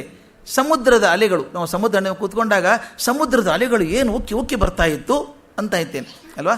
ಅಂದರೆ ಸಮುದ್ರ ಬೇರೆ, ಅಲೆಗಳು ಬೇರೆ. ಒಂದು ಕಾರ್ಯ, ಒಂದು ಕಾರಣ. ಸಮುದ್ರ ಕಾರಣ ಆದರೆ ತೆರೆಗಳು ಕಾರ್ಯ ಆಯಿತು. ಇದು ವಾಚ್ಯಾರ್ಥ ದೃಷ್ಟಿ. ಇದನ್ನು ಸಗುಣ ದೃಷ್ಟಿ ಅಂತ ಕರಿತೀವಿ. ಸಗುಣ ಅಂದರೆ ಗುಣ ಸಹಿತ ಹೇಳುವಂಥದ್ದು. ಸಮುದ್ರ ಅಂದ ತಕ್ಷಣ ನಮ್ಮ ಕಣ್ಣಿಗೆ ಏನು ಚಿತ್ರ ಬರುತ್ತೆ? ಬಕೆಟಲ್ಲಿ ನೀರು ಕಣ್ಣಿಗೆ ಬರೋಲ್ಲ. ಸಮುದ್ರ ಅಂದರೆ ಅತ್ಯಂತ ಅಪರಂಪಾರವಾಗಿರುವಂಥದ್ದು, ಭಾರಿ ದೊಡ್ಡದಾಗಿರುವಂಥದ್ದು, ವಿಶಾಲವಾಗಿರುವಂಥದ್ದು. ಸಮುದ್ರ ಅಂದ ತಕ್ಷಣ ನಮ್ಮ ಕಣ್ಣಿಗೆ ಬರೋದು ವಿಶಾಲತೆ, ದೊಡ್ಡ ವೈಶಾಲ್ಯ ಬರ್ತದೆ. ಅದು ಅಲ್ಲದೆ ಏನು ದೊಡ್ಡ ರಾಶಿ, ನೀರಿನ ರಾಶಿ ಅದು ಸಮುದ್ರ ಅಂತ ಅದಕ್ಕೆ ಹೇಳೋದು. ಸಮುದ್ರದ ಅಲೆಗಳು ಅಂದಾಗ ದೊಡ್ಡ ದೊಡ್ಡ ಅಲೆಗಳು ಬರಬೇಕು ಅಂತ ಅಲೆಗಳು ಬರ್ತದೆ. ಈ ಸಣ್ಣ ಸಣ್ಣ ಟ್ಯಾಂಕಲ್ಲಿ ನೀರು ಅಲೆಗಳು ಬಂದಾಗ ಸಣ್ಣ ಅಲೆಗಳು ಬರ್ತವೆ. ಸಮುದ್ರ ಅಂದಾಗ ನಮ್ಮ ಕಲ್ಪನೆ ಬೇರೆ ಬರುತ್ತೆ. ಅದಕ್ಕೆ ಗುಣ ಕಾಣುತ್ತೆ. ನಾನು ಸಗುಣ ಅಂದ ತಕ್ಷಣ ಯಾವುದೇ ಒಂದು ವಸ್ತುವಿನ ಹೆಸರು ಹೇಳಿದ ತಕ್ಷಣ ಅದಕ್ಕೊಂದು ರೂಪ, ಒಂದು ಆಕಾರ, ಒಂದು ಗುಣ ಬರ್ತದೆ. ದಯವಿಟ್ಟು ತಿಳ್ಕೊಳ್ಳಿ. ನಮ್ಮ ಮನೆ ತಿಮ್ಮಯ್ಯನವರು ರಮಾಬಾಯಿ ಇಬ್ಬರು ಬಂದಿದ್ದರು. ನಮ್ಮ ಮನೆ ತಿಮ್ಮಯ್ಯ ಮತ್ತು ರಮಾಬಾಯಿ ಇಬ್ಬರು ಬಂದಿದ್ದರು ಅಂತ ಹೇಳ್ತೀನಿ ನಾನು. ತಿಮ್ಮಯ್ಯನ ನೋಡಿದವರಿಗೆ ಪಕ್ಕದ ಮನೆ ಇರ್ತಾರಲ್ಲ, ಅವ್ರ ತಕ್ಷಣ ಅವ್ರ ಆಕಾರ ಕಣ್ಮುಂದೆ ಬರ್ತದೆ. ಒಂದು ಆಕಾರ ಬಂತು, ಒಂದು ರೂಪ ಬಂತು, ಅವ್ರ ಗುಣರೂಪಗಳನ್ನು ಕಣ್ಣು ಬಂತು. ಇದನ್ನು ಸಗುಣ ಅಂತ ಕರಿತೇನೆ. ಸಗುಣ ಅಂದರೆ ಅವರು ಗುಣಸಹಿತವಾಗಿ ನಾವು ಚರ್ಚೆ ಮಾಡುವಂಥದ್ದು. ಪ್ರಧಾನಮಂತ್ರಿಗಳಾದಂಥ ನರೇಂದ್ರ ಮೋದಿಯವರು ಬೆಳಿಗ್ಗೆ ಯೋಗ ಮಾಡಿದರು. ಕಲ್ಪನೆ ಮಾಡ್ಕೊರಿ. ಪ್ರಧಾನಮಂತ್ರಿ ನರೇಂದ್ರ ಮೋದಿ ಅಂದ ಕೂಡಲೇ ನಮ್ಮ ಕಣ್ಣು ಮುಂದಿನ ಚಿತ್ರ ಬರ್ತದೆ ಇಲ್ವಾ? ಎಲ್ರಿಗೂ ಒಂದೇ ಚಿತ್ರನೇ ಬರೋದು, ಬೇರೆ ಚಿತ್ರ ಬರಲ್ಲ. ಅಂದರೆ ಒಂದು ಆಕಾರ, ಒಂದು ರೂಪ, ಒಂದು ಹೆಸರು. ಆ ಹೆಸರು ಬಂದ ತಕ್ಷಣ ಒಂದು ಆಕಾರ, ರೂಪ ಬಂದ್ಬಿಡ್ತು. ಇದನ್ನು ಸಗುಣ ರೂಪ ಅಂತ ಕರಿತೀವಿ. ಆದರೆ ಕಲ್ಪನೆ ಮಾಡ್ಕೊಳ್ಳಿ, ನಾನು ಪ್ರಧಾನಮಂತ್ರಿ ಹೆಸರು ಹೇಳಿದ್ದೇನೆ, ಒಂದು ಸಲ ಭಾರತದ ಪ್ರಧಾನಮಂತ್ರಿಗಳು, ಯಾರ ಆಕಾರ ಏನೂ ಇಲ್ಲಲ್ಲ ಅದಕ್ಕೆ. ಒಂದು ಸಲ ಭಾರತ, ಇಸ್ವಿ ಹೇಳಿದ ತಕ್ಷಣ ಹೆಸರು ಬರ್ತದೆ. ಮತ್ತೆ ಇಸ್ವಿ ಹೇಳೋದಿಲ್ಲ ನಾನು. ಒಂದು ಸಲ ಭಾರತದ ಪ್ರಧಾನಮಂತ್ರಿಗಳು ಏನು ಹೇಳಿದರು ಅಂದರೆ ಯಾವ ಪ್ರಧಾನಮಂತ್ರಿಗಳು ಅಂತ ಕೇಳ್ತೀವಿ ನಾವು. ಹೆಸರು ಹೇಳಿದ ತಕ್ಷಣ ಅವ್ರ ಆಕಾರ ಕಣ್ಮುಂದೆ ಬರ್ತದೆ, ಅದು ಸಗುಣ ಆಯಿತು. ಆದರೆ ಬರೀ ಪ್ರಧಾನಮಂತ್ರಿಗಳಾದವ್ರು ಏನು ಮಾಡಬೇಕು? ಅದು ಆಕಾರ ಇಲ್ಲ, ರೂಪ ಇಲ್ಲ, ಅದು ನಿರ್ಗುಣ ಆಯಿತು. ಇದು ಸಗುಣ ಅಂತೇನು ಹೇಳ್ತೇನಲ್ಲ, ಮೊದಲನೇದು ಆ ಕಾರ್ಯಕಾರಣ ಅಂತಂದಾಗ ಎರಡು ಅಂತಾಗತ್ತೆ. ಕಾರ್ಯ ಒಂದು, ಕಾರಣ ಒಂದು, ಎರಡು. ಮತ್ತು ಅವಕ್ಕೆ ಸಗುಣ, ಒಂದು ಆಕಾರ ಇದೆ, ರೂಪ ಇದೆ. ಆಕಾರ, ರೂಪ, ಗುಣ ಇದ್ದರೆ ಅದು ಸಗುಣ ಆಯಿತು. ಅದಕ್ಕೆ ಸಗುಣ ದೃಷ್ಟಿ ಅಂತ ಕರಿತೀವಿ. ಅದನ್ನು ಸೋಪಾಧಿಕ ದೃಷ್ಟಿ ಅಂತ ಕರೀತಾರೆ. ಉಪಾಧಿಗಳು ಅಂತ ವರ್ಣಿಸೋದಕ್ಕೆ ನಮ್ಗೆ ಬೇಕಾದಂಥ ಕೆಲವು. ನೋಡಿ ಅಷ್ಟಿದ್ದಾರೆ ಅವ್ರು, ಪಾಪ ಬಂದು ನೋಡಲಿಲ್ವ ಅವ್ರನ್ನ? ತುಂಬ ಎತ್ತರ ಇದ್ದಾರಲ್ರಿ ಗುಂಪಲ್ಲಿ, ನೋಡಲಿಲ್ವಾ? ತುಂಬ ಎತ್ತರ ಇದ್ದಾರೆ ನೋಡಿ ಅವರು, ಗೊತ್ತಾಗಲಿಲ್ವಾ? ತೆಳ್ಳಗೆ ಎತ್ತರ ಇದ್ದಾರಲ್ಲ, ಕನ್ನಡಕ್ಕೆ ಹಾಕ್ಕೊಂಡಿದ್ರಲ್ಲ. ಇದೆಲ್ಲ ಉಪಾಧಿಗಳು, ವರ್ಣನೆ ಮಾಡೋದಕ್ಕೆ ಬೇಕಾದಂಥವು. ಅದೆಲ್ಲ ಹೇಳಿದಾಗ ಅವರ ಗೊತ್ತಾಯ್ತು ಬಿಡಿ ಅಂತೀವಿ ನಾವು ಅಲ್ವಾ. ಹಾಗೆ ಒಬ್ಬರನ್ನ ಗುರುತಿಸೋಕೆ ಬೇಕಾದಂಥ ಗುಣಲಕ್ಷಣಗಳೇನಿದ್ದಾವೋ ಅದನ್ನು ಉಪಾಧಿಗಳು ಅಂತ ಕರಿತೀವಿ. ಈಗಾಗಲೇ ಸಮುದ್ರ ಅಂದ ತಕ್ಷಣ ನನ್ನ ಕಣ್ಮುಂಚೆ ಚಿತ್ರ ಬಂತು. ಓ, ದೊಡ್ಡದಾದದ್ದು, ವಿಸ್ತಾರವಾದದ್ದು, ಅತ್ಯಂತ ಆಳವಾಗಿದ್ದಂಥದ್ದು, ಹಡಗೆ ಮುಳುಗಿ ಹೋಗುವಂಥದ್ದು ಒಂದು ಕಣ್ಣಿಗೆ ಬಂದಾಗ ಅದು ಉಪಾಧಿ. ಅದಕ್ಕೆ ಉಪಾಧಿಗಳ ಸಹಿತ ಹೇಳೋದ್ರಿಂದ ಸೋಪಾಧಿಕ ದೃಷ್ಟಿ ಅಂತ. ಎಲ್ಲ ಒಂದೇನೆ. ಸಗುಣ ಅಂದರೆ ಗುಣರೂಪ ಇರುವಂಥದ್ದು, ಸೋಪಾಧಿಕ ಅಂತಂದರೆ ಯಾವಕ್ಕೆ ಉಪಾಧಿಗಳು ಇದ್ದಾವೋ ಉಪಾಧಿಗಳನ್ನು ಗುರುತಿಸಿಕೊಂಡಾಗ ಸೋಪಾಧಿಕ ದೃಷ್ಟಿ ಅಂತ. ನೋಡಿ ಎಷ್ಟು ಚೆನ್ನಾಗಿದೆ. ಕಾರ್ಯಕಾರಣ ಸಂಬಂಧ, ಅದನ್ನು ವಾಚ್ಯಾರ್ಥ ದೃಷ್ಟಿ ಅಂತೀವಿ. ವಾಚ್ಯಾರ್ಥ ದೃಷ್ಟಿ ಅಂದರೆ ಮಾತು ಮತ್ತು ಅರ್ಥದಿಂದ ವಿವರಣೆ ಮಾಡಬಹುದಾದದ್ದು. ಅದನ್ನು ಸಗುಣ ದೃಷ್ಟಿ ಅಂತ ಕರಿತೇವೆ. ಯಾಕಂದರೆ ಗುಣ ಬೇಕು ನನಗೆ. ಈಗ ತಕ್ಷಣ ಸಪೋಸ್ ಯಾರೋ ಬರುತ್ತಾರೆ ನನಗೆ, ನನ್ನ ಮಗ ಹೀಗಿದ್ದಾನೆ, ನನ್ನ ಕಣ್ಮುಂದೆ ಚಿತ್ರ ಬರೋಲ್ಲ. ಅವನು ನೋಡಿದರೆ ಕಣ್ಮುಂದೆ ತಕ್ಷಣ ಚಿತ್ರ ಬರುತ್ತದೆ. ಒಂದ್ಸಲ ಹಿಂದ್ಕೊಂದ್ಸಲ ಮಾಡಿಸಿದ್ದೆ ನಾನು ಪ್ರಯೋಗ, ಸಣ್ಣ ಪ್ರಯೋಗ ಮಾಡಿಸಿದ್ದೆ ಇಲ್ಲಿ ಕೂತಾಗ. ಒಂದು ಯಾವುದೋ ಪ್ರಾಣಿ ಹೆಸರು ಹೇಳಿಬಿಟ್ಟಿದ್ದೆ ನಾನು, ನೆನಪಿದೆಯಾ? ಒಂದು 10 ಸೆಕೆಂಡ್ ಕಣ್ಣು ಮುಚ್ಕೊಂಡು ಈ ಪ್ರಾಣಿ ನೆನೆಸ್ಕೋಬೇಡಿ ಅಂತ ಹೇಳಿದೆ. ಎಲ್ಲರೂ ಅದೇ ನೆನೆಸ್ಕೊಂಡ್ರು. ಯಾಕಂದರೆ ಇವನ್ಯಾಕ ಪ್ರಾಣಿ ಹೇಳ್ದ, ಏನೋ ಇರಬೇಕಲ್ಲ. ನೋಡಿ, ಆ ಪ್ರಾಣಿ ನನ್ನ ಮೊಸಳೆ ಅಂದಿದ್ರೆ ನಿಮ್ಮ ಕಣ್ಣು ಮುಂದೆ ಮೊಸಳೆ ಬಂದಿರೋದು. ನಮ್ಮ ಮೊಸಳೆ ಎಷ್ಟು ಜನ ಡೈರೆಕ್ಟಾಗಿ ನೋಡದೆ ಹೋದರೂ ಕೂಡ ಚಿತ್ರ ಬೇಕಾದಷ್ಟು ನೋಡಿದ್ದೀವಿ, ವಿಡಿಯೋ ನೋಡಿದ್ದೀವಿ. ಆದ್ದರಿಂದ ಮೊಸಳೆ ಅಂದ ತಕ್ಷಣ ನನ್ನ ಕಣ್ಮುಂದೆ ಚಿತ್ರ ಬರ್ತದೆ. ಇದು ಕಾರ್ಯಕಾರಣ ಸಂಬಂಧ. ಒಂದು ಚಿತ್ರ, ಅದರಿಂದಿರುವಂಥ ಒಂದು ಆಕಾರ, ಅದನ್ನೇ ಸಗುಣ ದೃಷ್ಟಿ ಅಂತೀನಿ. ಮೊಸಳೆ ಅಂದ ತಕ್ಷಣ ಸಗುಣ, ಅದು ಆಕಾರ ಕಣ್ಮುಂದೆ ಬಂತು. ಅದನ್ನು ಉಪಾಧಿ. ಮೊಸಳೆ ಅಂದ ತಕ್ಷಣ ಅದ್ರ ಕೋರೆ ಹಲ್ಲಿರುವಂಥದ್ದು, ಮೈ ಮೇಲೆಲ್ಲ ಚೂಪಾಗಿರುವಂಥದ್ದು, ಅಷ್ಟಾಗಲ್ಲ ಬಾಯಿ, ಅದೆಲ್ಲ ಕಣ್ಮುಂದೆ ಚಿತ್ರ ಬರಲ್ವಾ? ಇವೆಲ್ಲ ಉಪಾಧಿಗಳು. ಉಪಾಧಿಗಳ ಸಹಿತ ವರ್ಣನೆ ಮಾಡೋದ್ರಿಂದ ಅದು ಸೋಪಾಧಿಕ ದೃಷ್ಟಿ ಅಂತ. ಅದರಿಂದ ಕಾರ್ಯಕಾರಣ ಸಂಬಂಧ ಅಂದರೆ ವಾಚ್ಯಾರ್ಥ ದೃಷ್ಟಿ, ಸಗುಣ ದೃಷ್ಟಿ ಹಾಗೂ ಸೋಪಾಧಿಕ ದೃಷ್ಟಿ. ಮುಖ್ಯವಾಗಿ ಕಣ್ಣು ಮುಂದೆ ಚಿತ್ರ ಬರಬೇಕು, ಅಷ್ಟು ಸಿಂಪಲ್ ಹೇಳೋದಾದರೆ. ಇನ್ನೊಂದಿದೆ ಐಕ್ಯ ಸಂಬಂಧ ಅಂತ, ಇದರ ವಿರುದ್ಧವಾಗಿದ್ದಂಥದ್ದು. ಎರಡು ಬೇರೆ ಬೇರೆಯೇ ಅಲ್ಲ ಅದು. ಈಗ ಸಮುದ್ರ ಮತ್ತು ತೆರೆಗಳು ಅಂತ ಹೇಳಿದ್ನಲ್ಲ, ಈ ಎಲ್ಲ ಉಪಾಧಿಗಳನ್ನು ತೆಗೆದುಬಿಡಿ. ಉಪಾಧಿ ಅಂದರೆ ಆಗಲೇ ಹೇಳಿದ್ನಲ್ಲ, ವರ್ಣನೆ ಮಾಡೋಕ್ಕೆ ರೂಪಗಳು, ಗುಣಗಳು, ಲಕ್ಷಣಗಳು, ಅವನ್ನೆಲ್ಲ ತೆಗೆದು ಹಾಕಿಬಿಡಿ. ಸಮುದ್ರ ಅಂತ ಹೆಸರು ಹೇಳಿದ ತಕ್ಷಣ ದೊಡ್ಡದು ಅಂತ ಅನಿಸುತ್ತೆ. ಸಮುದ್ರದ ಮೂಲ ಸತ್ವ ಯಾವುದು? ಸಮುದ್ರದ ಮೂಲ ಸತ್ವ ಯಾವುದು? ನೀರು. ಅದು ನೀರೇ. ತೆರೆಯ ಮೂಲ ಸತ್ವ ಯಾವುದು? ನೀರೇ. ಬೇರೆ ಅಲ್ಲೇ ಅಲ್ಲ ಅದು. ಆ ನೀರು, ಸಮುದ್ರದಂಥ ನೀರು ಹೀಗೆ ಮೇಲೆ ಎದ್ದು ಕೆಳಗೆ ಎದ್ದು ಬಂದಾಗ ಅದನ್ನು ತೆರೆ ಅಂತೇನೆ, ಸುಮ್ಮನೆ ಇದ್ದಾಗ ಸಮುದ್ರ ಅಂತೇನೆ ಅಷ್ಟೇ. ಅದರಿಂದ ಮೂಲತಃ ಒಂದೇ ಅಲ್ವಾ ಅದು? ನೋಡಿ, ಕಾರ್ಯಕಾರಣ ಸಂಬಂಧ ಎರಡನ್ನಾಗಿ ಮಾಡ್ತದೆ, ಐಕ್ಯ ಸಂಬಂಧ ಎರಡನ್ನೂ ಸೇರಿಸಿ ಒಂದೇ ಮಾಡ್ತದೆ. ನೀವು ಹೇಗೆ ತಗೋತೀರಿ ಅದ್ರ ಮೇಲಿದೆ. ಕೆಲವೊಂದು ಸಲ ಈ ಮಣ್ಣಿಂದು ಆಟಿಕೆ ತೋರ್ಸೋಕೆ ಬರ್ತಾರೆ ಕೆಲವರು.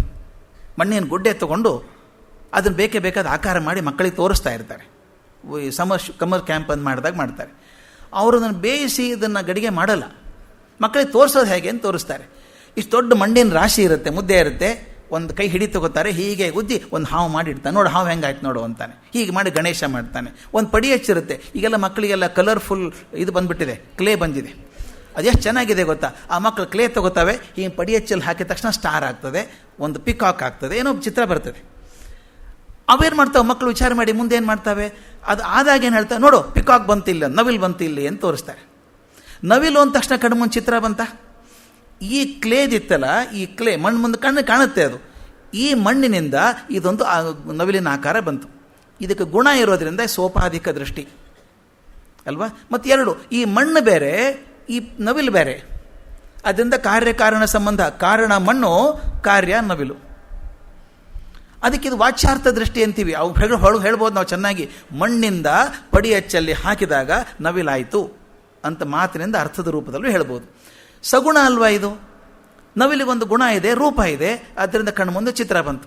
ಇದು ಸಗುಣ ದೃಷ್ಟಿ, ವಾಚ್ಯಾರ್ಥ ದೃಷ್ಟಿ, ಸೋಪಾಧಿಕ ದೃಷ್ಟಿ. ಇದನ್ನು ನಿರುಪಾಧಿಕ ಮಾಡೋದು ಹೇಗೆ ನಾವು? ಇದನ್ನು ಐಕ್ಯ ಸಂಬಂಧ ಮಾಡೋದು ಹೇಗೆ? ಹೌದಪ್ಪ, ಆ ಮಗು ಅದನ್ನು ನವಿಲು ಮಾಡ್ತು, ಹಾಗೆ ಇಟ್ಕೊಂಡ್ಬಿಡುತ್ತೆ. ಅದು 2 ನಿಮಿಷ ಮತ್ತೆ ಮುದ್ದೆ ಮಾಡಿ ಅದರಲ್ಲಿ ಹಾಕಿ ಮತ್ತೆ ಹಿಂಡ್ಬಿಡ್ತದೆ.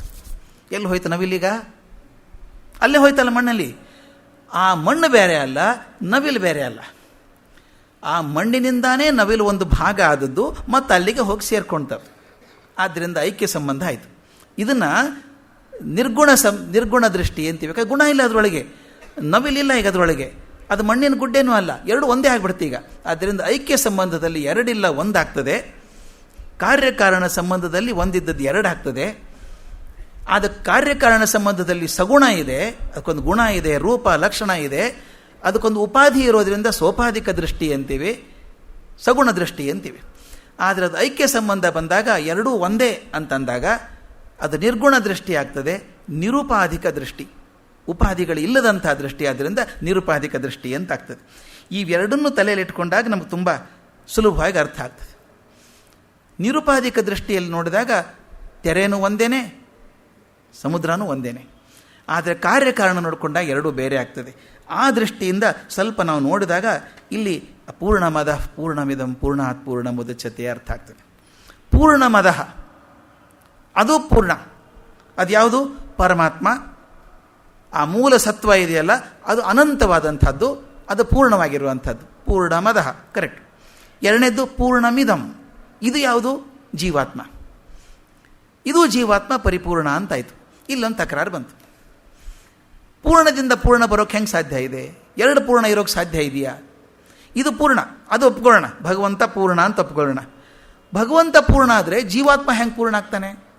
ಯಾಕೆ ಹೇಳ್ತೀನಿ ಅಂದರೆ, ಜೀವ ಅಂದ ತಕ್ಷಣ ನಮ್ಮ ಕಣ್ಣು ಮುಂದೊಂದು ಚಿತ್ರ ಬರುತ್ತೆ. ಇದೇ ಸಗುಣ ದೃಷ್ಟಿ ಬರುವಂಥದ್ದು. ಜೀವ ಅಂದ ತಕ್ಷಣ ಮನುಷ್ಯ ಅಂತ ಕಣ್ಮುಂದೆ ಬರ್ತದೆ. 2 ಕಾಲು, 2 ಕೈ, ಕಣ್ಣು, ತಲೆ, ಮೂಗು, ನಾಲಿಗೆ, ಬಾಯಿ ಎಲ್ಲ ಕಣ್ಮುಂದೆ ಚಿತ್ರ ಬಂತು. ಇಷ್ಟೇ ಸಣ್ಣ ಪ್ರಾಣಿ ಅದು. ಇಡೀ ಪ್ರಪಂಚವನ್ನು, ಬ್ರಹ್ಮಾಂಡವನ್ನು ಗುರುತಿಸಿದರೆ ಪರಮಾತ್ಮ ಒಂದು ಮಹಾಶಕ್ತಿ ಅಂತ ಒಪ್ಕೊಂಡ್ರೆ ಪೂರ್ಣಮದ ಅನ್ನು ಒಪ್ಕೊಂಡ್ಬಿಡ್ತೀವಿ, ಅಂತ ತಕರಾರಿಲ್ಲ ನಮ್ಮದು. ಬ್ರಹ್ಮ ಅಥವಾ ದೇವರು, ಈಶ್ವರ ಅಂತ ಅನ್ನೋದನ್ನು ಪೂರ್ಣ. ಇದು ಹೆಂಗೆ ಪೂರ್ಣ ಆಗ್ತದೆ? ಆ ಪೂರ್ಣದಿಂದ ಪೂರ್ಣ ಬಂದರೆ ಉಳಿತದೆ ಹೇಗೆ ಅದು? ಇದೆಲ್ಲ ಡೌಟ್ ಬರೋಕ್ಕೆ ಶುರು ಆಗ್ತದೆ ನಮಗೆ. ಈ ಜೀವ ಪೂರ್ಣ ಅಲ್ಲ ಅಂತ ನಮ್ಗೆ ಅನಿಸುತ್ತೆ. ಇದು ಸಗುಣ ದೃಷ್ಟಿ. ಇದು ಸಗುಣ ದೃಷ್ಟಿ ಯಾಕೆ ಬಂತು? ಜೀವ ಅಂದ ತಕ್ಷಣ ಸಣ್ಣದು ಒಂದು ಕಣ್ಣಿಗೆ ಬರುತ್ತಲ್ಲ, ಅದಕ್ಕೊಂದು ಮಿತವಾದ ಜೀವ, ಇದು ಇಷ್ಟು ವರ್ಷ ಬದುಕಿರ್ತದೆ ಅಂತಿದೆ. ಇಡೀ ಪ್ರಪಂಚದ ಇತಿಹಾಸವನ್ನು ತಗೊಂಡಾಗ ಮನುಷ್ಯ ಬದುಕಿರೋದು ಒಂದು ಸೆಕೆಂಡಿನ ಒಂದು ಧೂಳು ಕೂಡ ಅಲ್ಲ. ಅದನ್ನು ವಿವೇಕಾನಂದರೆ ಅದ್ಭುತವಾಗಿ ಹೇಳಬೇಕಪ್ಪ. ಅದನ್ನು ಅವ್ರ ಭಾಷೆನೇ, ಅವ್ರಂಗೆ ಯಾರಿಗೂ ಹೇಳೋಕ್ಕೆ ಸಾಧ್ಯ ಇಲ್ಲ. ಅದು man is but a speck of the microscopic dust in the vast immensity of space. ಏನು ಭಾಷೆ ಅದು! Man is but a speck of the microscopic dust in the vast immensity of space, but given the power of logic and reason he can comprehend the whole universe. ಏನು ಅದ್ಭುತ ಮಾತದು! ಎಷ್ಟು ಚಂದದ ಮಾತು. Only Vivekananda could write that. Man is but a speck of the microscopic dust. ಅದು dust ಕಣ್ಣಿಗೆ ಕಾಣಿಸೋದು ಅಲ್ಲ, ಮೈಕ್ರೋಸ್ಕೋಪಲ್ಲಿ ನೋಡಿದಾಗ ಏನು ಧೂಳು ಕಾಣಿಸುತ್ತೋ ಆ ಧೂಳಿಗೆ ಒಂದು ಕಣ ಕೂಡ ಅಲ್ಲ, ಆ ಧೂಳಿ ಕಣ ಕೂಡ ಅಲ್ಲ ಅವನು. Man is but a speck of the microscopic dust in the vast immensity of space. ಇದು ಪ್ರಪಂಚ ಅನ್ನುವಂಥ ಅಗಾಧ ಪ್ರಪಂಚದಲ್ಲಿ ಮನುಷ್ಯ ಅನ್ನೋದು ಧೂಳಿ ಕಣದ ಧೂಳು ಕೂಡ ಅಲ್ಲ ಅವನು. ಆದರೆ given the power of logic and reason he can comprehend the whole universe. ಅದ್ಭುತ ಅನಿಸಲ್ಲ ನಮಗೆ? ಅದಕ್ಕೆ ಎಷ್ಟೋ ಸಲ ನಾನು ಹೇಳ್ತಾ ಇರ್ತೀನಿ, ನಾವು ಎಷ್ಟು ಸಣ್ಣವರು ಅಂತ ಗೊತ್ತಾಗಬೇಕಾದ್ರೆ ದೊಡ್ಡದನ್ನು ಕಾಣಬೇಕು. ಹಿಮಾಲಯದ ಮುಂದೆ ನಿಂತಾಗ ನಾವು ಎಷ್ಟು ಸಣ್ಣವರು ಅಂತ ಗೊತ್ತಾಗ್ತದೆ. ಒಬ್ಬ ದೊಡ್ಡ ಮನುಷ್ಯ ನಾರ್ಮನ್ ವಿನ್ಸೆಂಟ್ ಪೀಲ್ ಅಂತ, ತಾವೆಲ್ಲ ಓದಿರ್ಬೇಕು ಪುಸ್ತಕ. ಒಂದು the power of positive thinking, ಕೋಟ್ಯಾಂತರ ಪ್ರತಿಗಳ ಮಾರಾಟ ಆದಂಥ ಪುಸ್ತಕ ಅದು. ಆತ ಒಂದು ಕಡೆ ಬರೀತಾನೆ, ನಾನು ನಿಜವಾಗ್ಲೂ ನನ್ನ ಅರ್ಥ ಆಗಬೇಕಾದ್ರೆ ನಾನು ಹೊರಗಡೆ ನೋಡಬೇಕು ಅಂತ. ಅದು ಭಾಳ ದೊಡ್ಡ ದೃಷ್ಟಿ ಅದು. ಅದು ಸಗುಣ ದೃಷ್ಟಿಯನ್ನು ನಾವು ನಿರ್ಗುಣ ದೃಷ್ಟಿಯನ್ನಾಗಿ ನೋಡ್ಬೋದು ಅದನ್ನು. ಒಂದು ಸಲ ಆ ನಾರ್ಮನ್ ವಿನ್ಸೆಂಟ್ ಪೀಲ್ ಎಲ್ಲೋ ಊರಿಗೆ ಹೋಗಬೇಕಾಗಿತ್ತು. ಅವನಿಗೆ ಈ ಹಡಗಿನ ಪ್ರಯಾಣ ಅಂದ್ರೆ ಆಗೋಲ್ಲ, ಕೆಲವರು ಕಷ್ಟ ಆಗುತ್ತೆ. ನೀವು ಹೋಗಿದ್ರೆ ಗೊತ್ತಿರುತ್ತೆ. ಈ ಹಡಗಿಗೆ ಹೋದಾಗ ಸುತ್ತಿ ಬಂದ್ಬಿಟ್ಟು ತಲೆ ಸುತ್ತು ಬರ್ತದೆ, ವಾಂತಿ ಆಗ್ತದೆ, ತುಂಬ ಕಷ್ಟ. ಅದಕ್ಕೆ ಇದು ಸೀ ಸಿಕ್ನೆಸ್ ಅಂತ ಕರೀತಾರೆ ಅದನ್ನು. ಕೆಲವ್ರಿಗಂತೂ ಈ ಸಣ್ಣ ಸಣ್ಣ ಬೋಟಲ್ಲಿ ಸ್ಯಾಂಕಿ ಟ್ಯಾಂಕಲ್ಲಿ ಹೋಗಿ ಬರೋದು, ಹಲಸೂರು ಲೇಕಲ್ಲಿ ಹೋಗೋದು ಬೇರೆ. ನೀವು ಸಮುದ್ರದಲ್ಲಿ ಹೋದರೆ ಒಂದು 20-25 ಕಿಲೋಮೀಟ್ರ್ ಒಳಗೆ ಹೋಗಬೇಕು, ದಂಡೆ ಕಾಣಿಸ್ಬಾರ್ದು, ಆವಾಗಲೇ ಮಜಾ ಇರೋದು ಸಮುದ್ರದ್ದು. ಆ ಸಮುದ್ರ ತೆರೆಗಳು ಎಷ್ಟು ದೊಡ್ಡದು ಅನಿಸುತ್ತೆ ಅಂದರೆ ಅಯ್ಯೋ ಮುಣುಕ್ತು ನಮ್ಮ ಹಡಗು ಅಂತ ಅನಿಸ್ಬಿಡ್ತು. ಅದು ಹಿಂಗೆ ಹೊಯ್ದಾಡೋಕ್ಕೆ ಶುರು ಮಾಡಿದಾಗ ಹೊಟ್ಟೆಯಲ್ಲಿ ತೊಳಸ್ಕೊಂಬಂದ್ಬಿಡುತ್ತೆ. ಇವನಿಗೆ ಬಹಳ ವಯಸ್ಸಾದವನು, ಬಹಳ ಕಷ್ಟ ಇತ್ತು.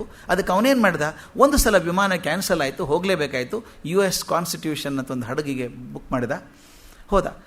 ಸಾಮಾನ್ಯವಾಗಿ ನಾವೇನು ಮಾಡ್ತೀವಿ, ಹುಡುಗರಿದ್ದವರು ಮೇಲೆ ಇರಬೇಕಂತಾರೆ, ಡೆಕ್ ಮೇಲೆ ಹೋಗಿ ನೋಡಬೇಕು ಅಂತಾರೆ. ವಯಸ್ಸಾದವ್ರು ಬೇಡ ಅಂತ ಕೆಳಗೆ ಹೋಗ್ತಾರೆ. ಆ ಕೆಳಗೆ ಹೋದರೆ ಕ್ಯಾಬಿನ್ಸ್ ಇರ್ತವೆ, ಕ್ಯಾಬಿನಲ್ಲಿ ತೊಗೊಂಡಿದ್ದ ಮನುಷ್ಯ, ಅಲ್ಲಿ ಕೂತ್ಕೊಂಡಿದ್ದ. ಅವ್ನಿಗೆ ಅಲ್ಲೇ ಕಷ್ಟ ಆಗ್ತಾಯಿತ್ತು. ಸ್ಮೆಲ್ಲಿಂಗ್ ಸಾಲ್ಟ್ ಅಂತ ಬರ್ತದೆ, ಪುಡಿ ವಾಸನೆ ನೋಡ್ತಾ ಇರೋದು. ಕೆಲವರು ನಮ್ಮಲ್ಲಿ ಮಾಡ್ತಾರೆ, ಜಂಡು ಬಾಮ್ ಹಿಡ್ಕೊಂಡು ನೋಡ್ತಿರ್ತಾರೆ, ವಾಸನೆ ನೋಡೋದು ಸ್ವಲ್ಪ ಆರಾಮ ಅನಿಸುತ್ತೆ ಅಂತ, ಅಮೃತಾಂಜನ್ ನೋಡೋದು, ಹಿಂಗೆಲ್ಲ ಇರ್ತದೆ. ಅವನು ಅದನ್ನು ಸ್ಮೆಲ್ಲಿಂಗ್ ಸಾಲ್ಟ್ ಇಟ್ಕೊಂಡಿದ್ದ, ಮಾತ್ರೆ ತೊಗೊಂಡಿದ್ದ ಒಂತೆ ಬರಬಾರ್ದು ಅಂತ. ಅಲ್ಲಿ ಕೂತ್ಕೊಂಡಿದ್ದಾನೆ ಕಣ್ಣು ಮುಚ್ಕೊಂಡು. ಇವನು ಹೊರಟು ಸ್ವಲ್ಪ ಹೊತ್ತಿಗೆ ಬಿರುಗಾಳಿ ಶುರು ಆಯಿತು. ಹಡಗು ಇನ್ನೂ ಹೊಯ್ದೊಡಕ್ಕೆ ಶುರು ಆಯಿತು. ಮೊದಲೇ ಕಷ್ಟ ಆಗಿತ್ತು ಅವನಿಗೆ, ಇನ್ನೂ ಕಷ್ಟ ಆಯಿತು. ಅಷ್ಟೊತ್ತಿಗೆ ಟಕ್ ಅಂತ ಯಾರೋ ಬಾಗಿಲ ತೆಗೆದು ಒಳಗೆ ಬಂದುಬಿಟ್ರು. ಕ್ಯಾಬಿನ್ ಒಳಗಡೆ ಒಬ್ಬ ಹುಡುಗ, 25-26 ವರ್ಷ ಹುಡುಗ ಬಂದು, what are you doing father ಅಂತ ಕೇಳ್ದ. ಏನು ಮಾಡ್ತಿದ್ದೀರಿ ಇಲ್ಲ ಕೆಳಗಡೆ ಅಂದ. ಇವನು ಹೇಳ್ದ, ಮಾತಾಡೋದು ಇಷ್ಟನೇ ಇರಲಿಲ್ಲ ಇವನಿಗೆ. ಐ ಆಮ್ ಪ್ರೇಯಿಂಗ್, ಗೋ ನಾವು ಅಂದ. ನಾನು ಪ್ರಾರ್ಥನೆ ಮಾಡ್ತಿದ್ದೀನಿ, ಹೋಗು ಅಂದ. ಅವನು ಹೇಳ್ದ, ಈಗೇನು ಪ್ರಾರ್ಥನೆ ಮಾಡ್ತೀರಿ ಸರ್ ನೀವು? ಸಂಡೇ ಮಾಡಿ, ಸಂಡೇ ನೀವೇ ತಾನೇ ಉಪದೇಶ ಮಾಡೋದು, ನಾವು ಬರ್ತೀವಲ್ಲ ಚರ್ಚಿಗೆ ಬರ್ತೀವಲ್ಲ, ಈಗ ಬನ್ನಿ ತೋರಿಸ್ತೀನಿ ನಿಮಗೆ ಅಂದ. ಎಲ್ಲಿ ಅಂತ ಕೇಳ್ದ. ಡೆಕ್ ಮೇಲೆ ಹೋಗೋಣ. ಅಯ್ಯೋ ಮಹಾರಾಯ ಬೇಡಪ್ಪ, ಇಲ್ಲೇ ಕಷ್ಟ ಆಗ್ತಾ ಇದೆ ನನಗೆ, ಮೇಲೆ ಬರಲ್ಲ ಅಂದ. ಆ ಹುಡುಗ ಬಿಡ್ತಾನೇ ಇಲ್ಲ. ಆ ಮುದುಕರನ್ನ ಕೈ ಹಿಡಿದು ಎಳ್ಕೊಂಡು ಹೋದ. ಎಳ್ಕೊಂಡ ರೇಲಿಂಗ್ ಹಿಡ್ಕೊಂಡು ಹಿಂಗೆ ಟಾಸ್ ಆಗ್ತಾ ಇತ್ತಲ್ಲ, ಹೊಳ್ಳಾಡ್ತಾ ಇತ್ತದು ಹಡಗು, ಹಿಡ್ಕೊಂಡು ಮೇಲೆ ಡೆಕ್ ಮೇಲೆ ಹೋದ. ನಿಮಗೆ ಡೆಕ್ ಮೇಲೆ ಹೋದರೆ ಅದು ಅನುಭವ ಇದ್ದರೆ ಚೆನ್ನಾಗಿರ್ತದೆ, ಭಾಳ ಚಂದ. ಆ ಡೆಕ್ ಮೇಲೆ ಹೊಡ್ತಾನೆ, ಎದೆ ಬಡ್ತಾ ನಿಂತೆ ಹೋಯ್ತು ಮುದುಕಂದು. ನೋಡ್ತಾನೆ ಈ ಹಡಗೇನು ಹೋಗ್ತಿದೆ ಅದರ 3 ಪಟ್ಟು ಎಷ್ಟು ಒಂದು ತೆರೆ ಬರ್ತಾ ಇದೆ. ಅಯ್ಯೋ ನನ್ನ ಹಡಗು ಮುಣುಗ್ತು ಅಂದ್ಕೊಂಡ ಅವನು. ಅದು ಬಂದು ತೆರೆ ಅಪ್ಪಳಿಸಿದಾಗ ಏನಾಯಿತು ಅಂತಂದರೆ ಆ ನೊರೆ ಎದ್ದು ಬಿಡುತ್ತಲ್ಲ, ನೊರೆ ಹಾರು ಬಂದು ಮುಖಕ್ಕೆ ಎರಚಿತು, ತುಟಿ ಮೇಲೆಲ್ಲ ಉಪ್ಪಿನ ನೀರು ಕೂಡ್ತು. ಆದರೆ ಏನಾಗಲಿಲ್ಲ, ಹಡಗ ಮೇಲೆ ಹೋಗ್ಬಿಡ್ತು. ಮತ್ತೊಂದು ತೆರೆ ಬಂತು, ಮತ್ತೆ ಮುಣುಗ್ತು ಅಂದ್ಕೊಂಡ. ಆ ಹಡಗು ಅದರ ಮೇಲೆ ಹೋಯ್ತು. ಒಂದು 10 ಬಾರಿ ಆದಮೇಲೆ ಒಂದು ಧೈರ್ಯ ಬಂತು, ಇದು ಮುಣುಗಲ್ಲ, ಮೇಲೆ ಹೋಗ್ತದೆ, ಎಂಥ ತೆರೆ ಬಂದರೂ ಮೇಲೆ ಹೋಗ್ತದೆ ಅಂತ. ಅವನು ಹೇಳ್ತಾನೆ, as I was looking at the furious waves, I was surprised at the fury of the mother earth, the nature's wonder. ಏನು ಅದ್ಭುತ, ಪ್ರಪಂಚದ ಅದ್ಭುತ ಇದು, ಅಟ್ ಇಟ್ಸ್ ಫ್ಯೂರಿಯಸ್ ಬೆಸ್ಟ್. ಅದ್ಭುತ ಆಯಿತು.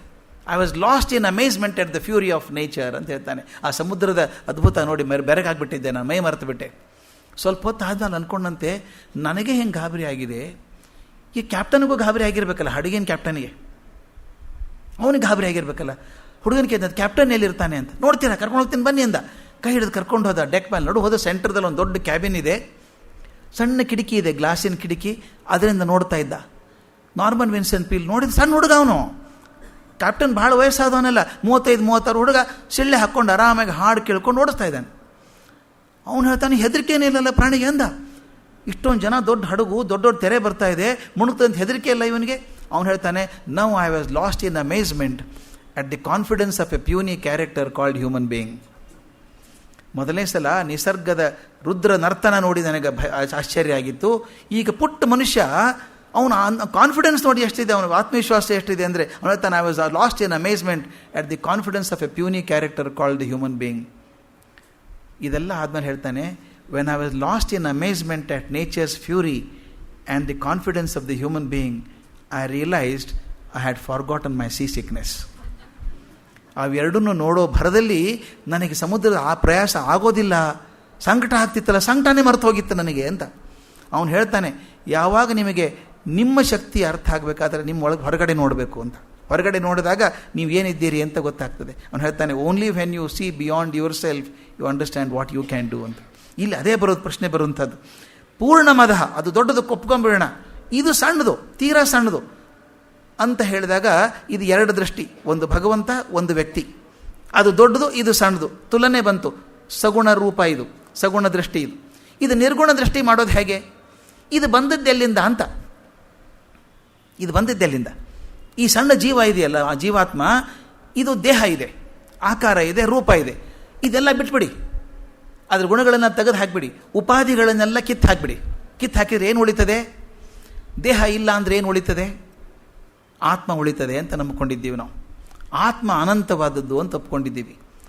ಈ ಮನುಷ್ಯ ದೇಹ ಸೌಪಾಧಿಕ ದೃಷ್ಟಿ ನೋಡಿದಾಗ ಅದು ಸಣ್ಣ ಮನುಷ್ಯ, ಒಂದು ಜೀವ, ಇಷ್ಟು ವರ್ಷ ಬದುಕಿರುವಂಥದ್ದು ಅಂತಿರ್ತದೆ.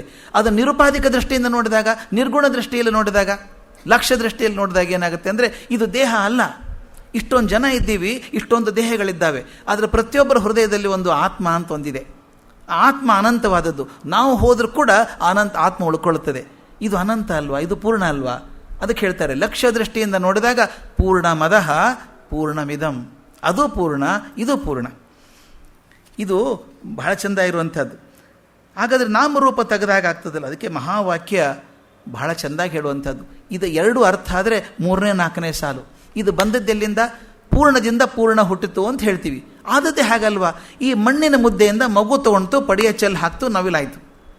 ಈ ನವಿಲು ಬಂದದ್ದೆಲ್ಲಿಂದ? ಆ ಮಣ್ಣಿನಿಂದ ಬಂದದ್ದು. ಆದ್ದರಿಂದ ಅದು ಬೇರೆ ಅಲ್ಲ, ಇದು ಬೇರೆ ಅಲ್ಲ. ಆಕಾರ ರೂಪ ಅಷ್ಟೇ ಬೇರೆ, ಆದರೆ ಮೂಲ ವಸ್ತು ಒಂದೇ. ಮಡಿಕೆ ಮಾಡ್ತಾನೆ ಮನುಷ್ಯ, ಒಬ್ಬ ಕುಂಬಾರ ಕೂತಿದ್ದಾನೆ, ಮಣ್ಣಿನ ಮಾಡ್ತಾನೆ, ಮಣ್ಣಿನ ಹಣತೆ ಮಾಡ್ತಾನೆ, ಹೂಜಿ ಮಾಡ್ತಾನೆ, ಕೊಡ ಮಾಡ್ತಾನೆ, ಪಾತ್ರೆ ಮಾಡ್ತಾನೆ, ಆದರೆ ಮೂಲ ವಸ್ತು ಒಂದೇ. ಈ ಮೂಲ ಬಂದದ್ದು, ಹರಿವಾಣ ಬಂದದ್ದು, ಹಣತೆ ಬಂದದ್ದು ಎಲ್ಲಿಂದ? ಆ ಮಣ್ಣಿನಿಂದಾನೇ ಬಂದದ್ದು. ಆದ್ದರಿಂದ ಅದು ಬೇರೆ ಅಲ್ಲ, ಇದು ಬೇರೆ ಅಲ್ಲ ಅಂದಾಗ ಅಲ್ಲಿಂದ ಇಲ್ಲಿ ಬಂತು ಅನ್ನೋದು ತಪ್ಪಾಗತ್ತೆ. ಅಥವಾ ಅದನ್ನು ತೆಗೆದ್ರೆ ಇದೆಲ್ಲಿ ಹೋಗ್ತದೆ? ಪೂರ್ಣಾತ್ ಪೂರ್ಣ ಮುಜತ್ತತೆ ಅಂತ ತೆಗೆದು ಹಾಕಿದ್ರೆ ಎಲ್ಲಿ ಹೋಗ್ತದೆ ಅಂತ. ಅದಕ್ಕೆ ಶಂಕರಾಚಾರ್ಯ ಒಂದೇ ಮಾತಲ್ಲಿ ಹೇಳಿಬಿಡ್ತಾರೆ. ಈ ಮೊದಲನೇ ಸಾಲು, ಈ ಶಾಂತಿ ಪಾಠದ ಮೊದಲನೇ ಸಾಲು, ಅದನ್ನು ಮಹಾವಾಕ್ಯ ಅಂತ ಕರೀತಾರೆ. ಜೀವಾತ್ಮ ಪರಮಾತ್ಮ ಎರಡೂ ಆ ಮಹಾಪ್ರಜ್ಞೆ, ಅದನ್ನು ನಾವು ಕಾನ್ಷಿಯಸ್ನೆಸ್ ಅಂತ ಕರಿತೀವಿ. ಮಹಾಪ್ರಜ್ಞೆ ಎರಡು ರೂಪಗಳಷ್ಟೇ, ಆದ್ದರಿಂದ ಅವು ಬೇರೆ ಅಲ್ಲ. ಆದ್ದರಿಂದ ಪೂರ್ಣಾತ್ ಪೂರ್ಣ ಮುದಚ್ಯತೆ ನೋಡಿ ಹೇಗಿದೆ, ಪೂರ್ಣದಿಂದ ಪೂರ್ಣ ಹುಟ್ಟಿತು ಅಂತ ಹೇಳ್ತೀವಿ. ಅನಂತವಾದ ಪರಮಾತ್ಮನಿಂದ ಅನಂತವಾದ ಜೀವಾತ್ಮ ಹುಟ್ಟಿತು. ಇದು ಸಾಕಷ್ಟು ಸಲ ಚರ್ಚೆ ಆಗಿದೆ. ಅನಂತ ಇರೋದು ಒಂದೇ ಸಾಧ್ಯ ಜಗತ್ತಲ್ಲಿ. ಅನಂತ ಅಂದರೆ ಏನು? ಅಂತ್ಯ ಇಲ್ಲದದ್ದು, ಮೇರೆ ಇಲ್ಲದಂಥದ್ದು, ಮಿತಿ ಇಲ್ಲದಂಥದ್ದು. ಅದು ಒಂದೇ ಇರೋಕ್ಕೆ ಸಾಧ್ಯ. There can be only one universal set. ನಾವು ಸೆಟ್ ಥಿಯರಿ ಕಲಿಸ್ಬೇಕಾದ್ರೆ ಹೇಳ್ತೀವಿ, ಯೂನಿವರ್ಸಲ್ ಸೆಟ್ ಅಂದರೆ ಒಂದು ಇಡೀ ಪ್ರಪಂಚ ಒಂದು. ಕಲ್ಪನೆ ಮಾಡ್ಕೊಳ್ಳಿ, ನಾನು ಒಬ್ಬನೇ ಇದ್ದೆ ಪ್ರಪಂಚದಲ್ಲಿ ಅಂತ ಇಟ್ಕೊಳ್ಳಿ, ಭಯ ಆಗುತ್ತೆ. ಇಡೀ ಪ್ರಪಂಚ ಒಬ್ಬರೇ ಇದ್ದರೆ 60-40 ಸೈಟು, 30-40 ಸೈಟು ಬರುತ್ತಾ? ಇಡೀ ಪ್ರಪಂಚನೇ ನಿಮ್ಮದು, ಅದು ಇಡೀ ನಿಮ್ಮದೇ ಬೌಂಡ್ರಿ ಅದು. ಆದರೆ ಯಾರಾದರೂ ಬಂದು ಪ್ರಪಂಚವನ್ನು 2 ಭಾಗವನ್ನಾಗಿ ಮಾಡಿದ್ದೀನಿ ಅಂದರೆ ಒಂದು ಗೆರೆ ಬರುತ್ತೆ, ಒಂದು ಮಿತಿ ಬಂತು. ಒಂದರ ಮಿತಿ ಇನ್ನೊಂದಕ್ಕೂ ಮಿತಿ ಆಗ್ತದೆ. ಹಾಗೆ 2 ಅನಂತ ಇದ್ದರೆ ಒಂದು ಅನಂತ ಇನ್ನೊಂದರ ಅನಂತಕ್ಕೆ ಮಿತಿ ಆಗ್ತದೆ ಅಂತಿದೆ. ಇಲ್ಲಿ ಹಾಗಿಲ್ಲಲ್ಲ. ಹಾಗಾದ್ರೆ ಒಂದರಿಂದ ಇನ್ನೊಂದು ಬರೋದು ಹೇಗೆ? ಅದನ್ನು ನಮಗೆ ಹಾಡೆಲ್ಲ ಕೇಳಿದ್ದೀವಿ ನಾವು, ಸಿನಿಮಾದ್ದು ಬೊಂಬೆಯ ಆಟವಯ್ಯ.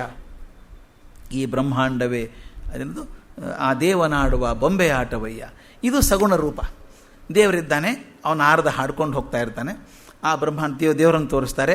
ಆ ಬ್ರಹ್ಮಾಂಡ ದೇವರಿದ್ದಾನಲ್ಲ, ಈ ಬ್ರಹ್ಮಾಂಡ ಆಡದ, ಇದು ಬೊಂಬೆ ಆಟ. ಬೊಂಬೆ ಅನ್ನೋದು ಗುಣ ಬಂತು, ಮತ್ತೆ ಸಗುಣ ರೂಪ ಅದು. ನಾವೆಲ್ಲ ಬೊಂಬೆಗಾಟು, ನಾವೆಲ್ಲ ಹೇಳಲು ಪ್ರಪಂಚ ಒಂದು ಆಟ ಇದ್ದ ಹಾಗೆ, ಭಗವಂತನಿಗೆ ಆಟ, ಅವನು ಬೇಕಾದಂಗೆ ಆಡಿಸ್ತಾನೆ, ತೆಗೆದು ಹಾಕ್ತಾನೆ ಅಂತ ಹೇಳ್ತೀವಿ.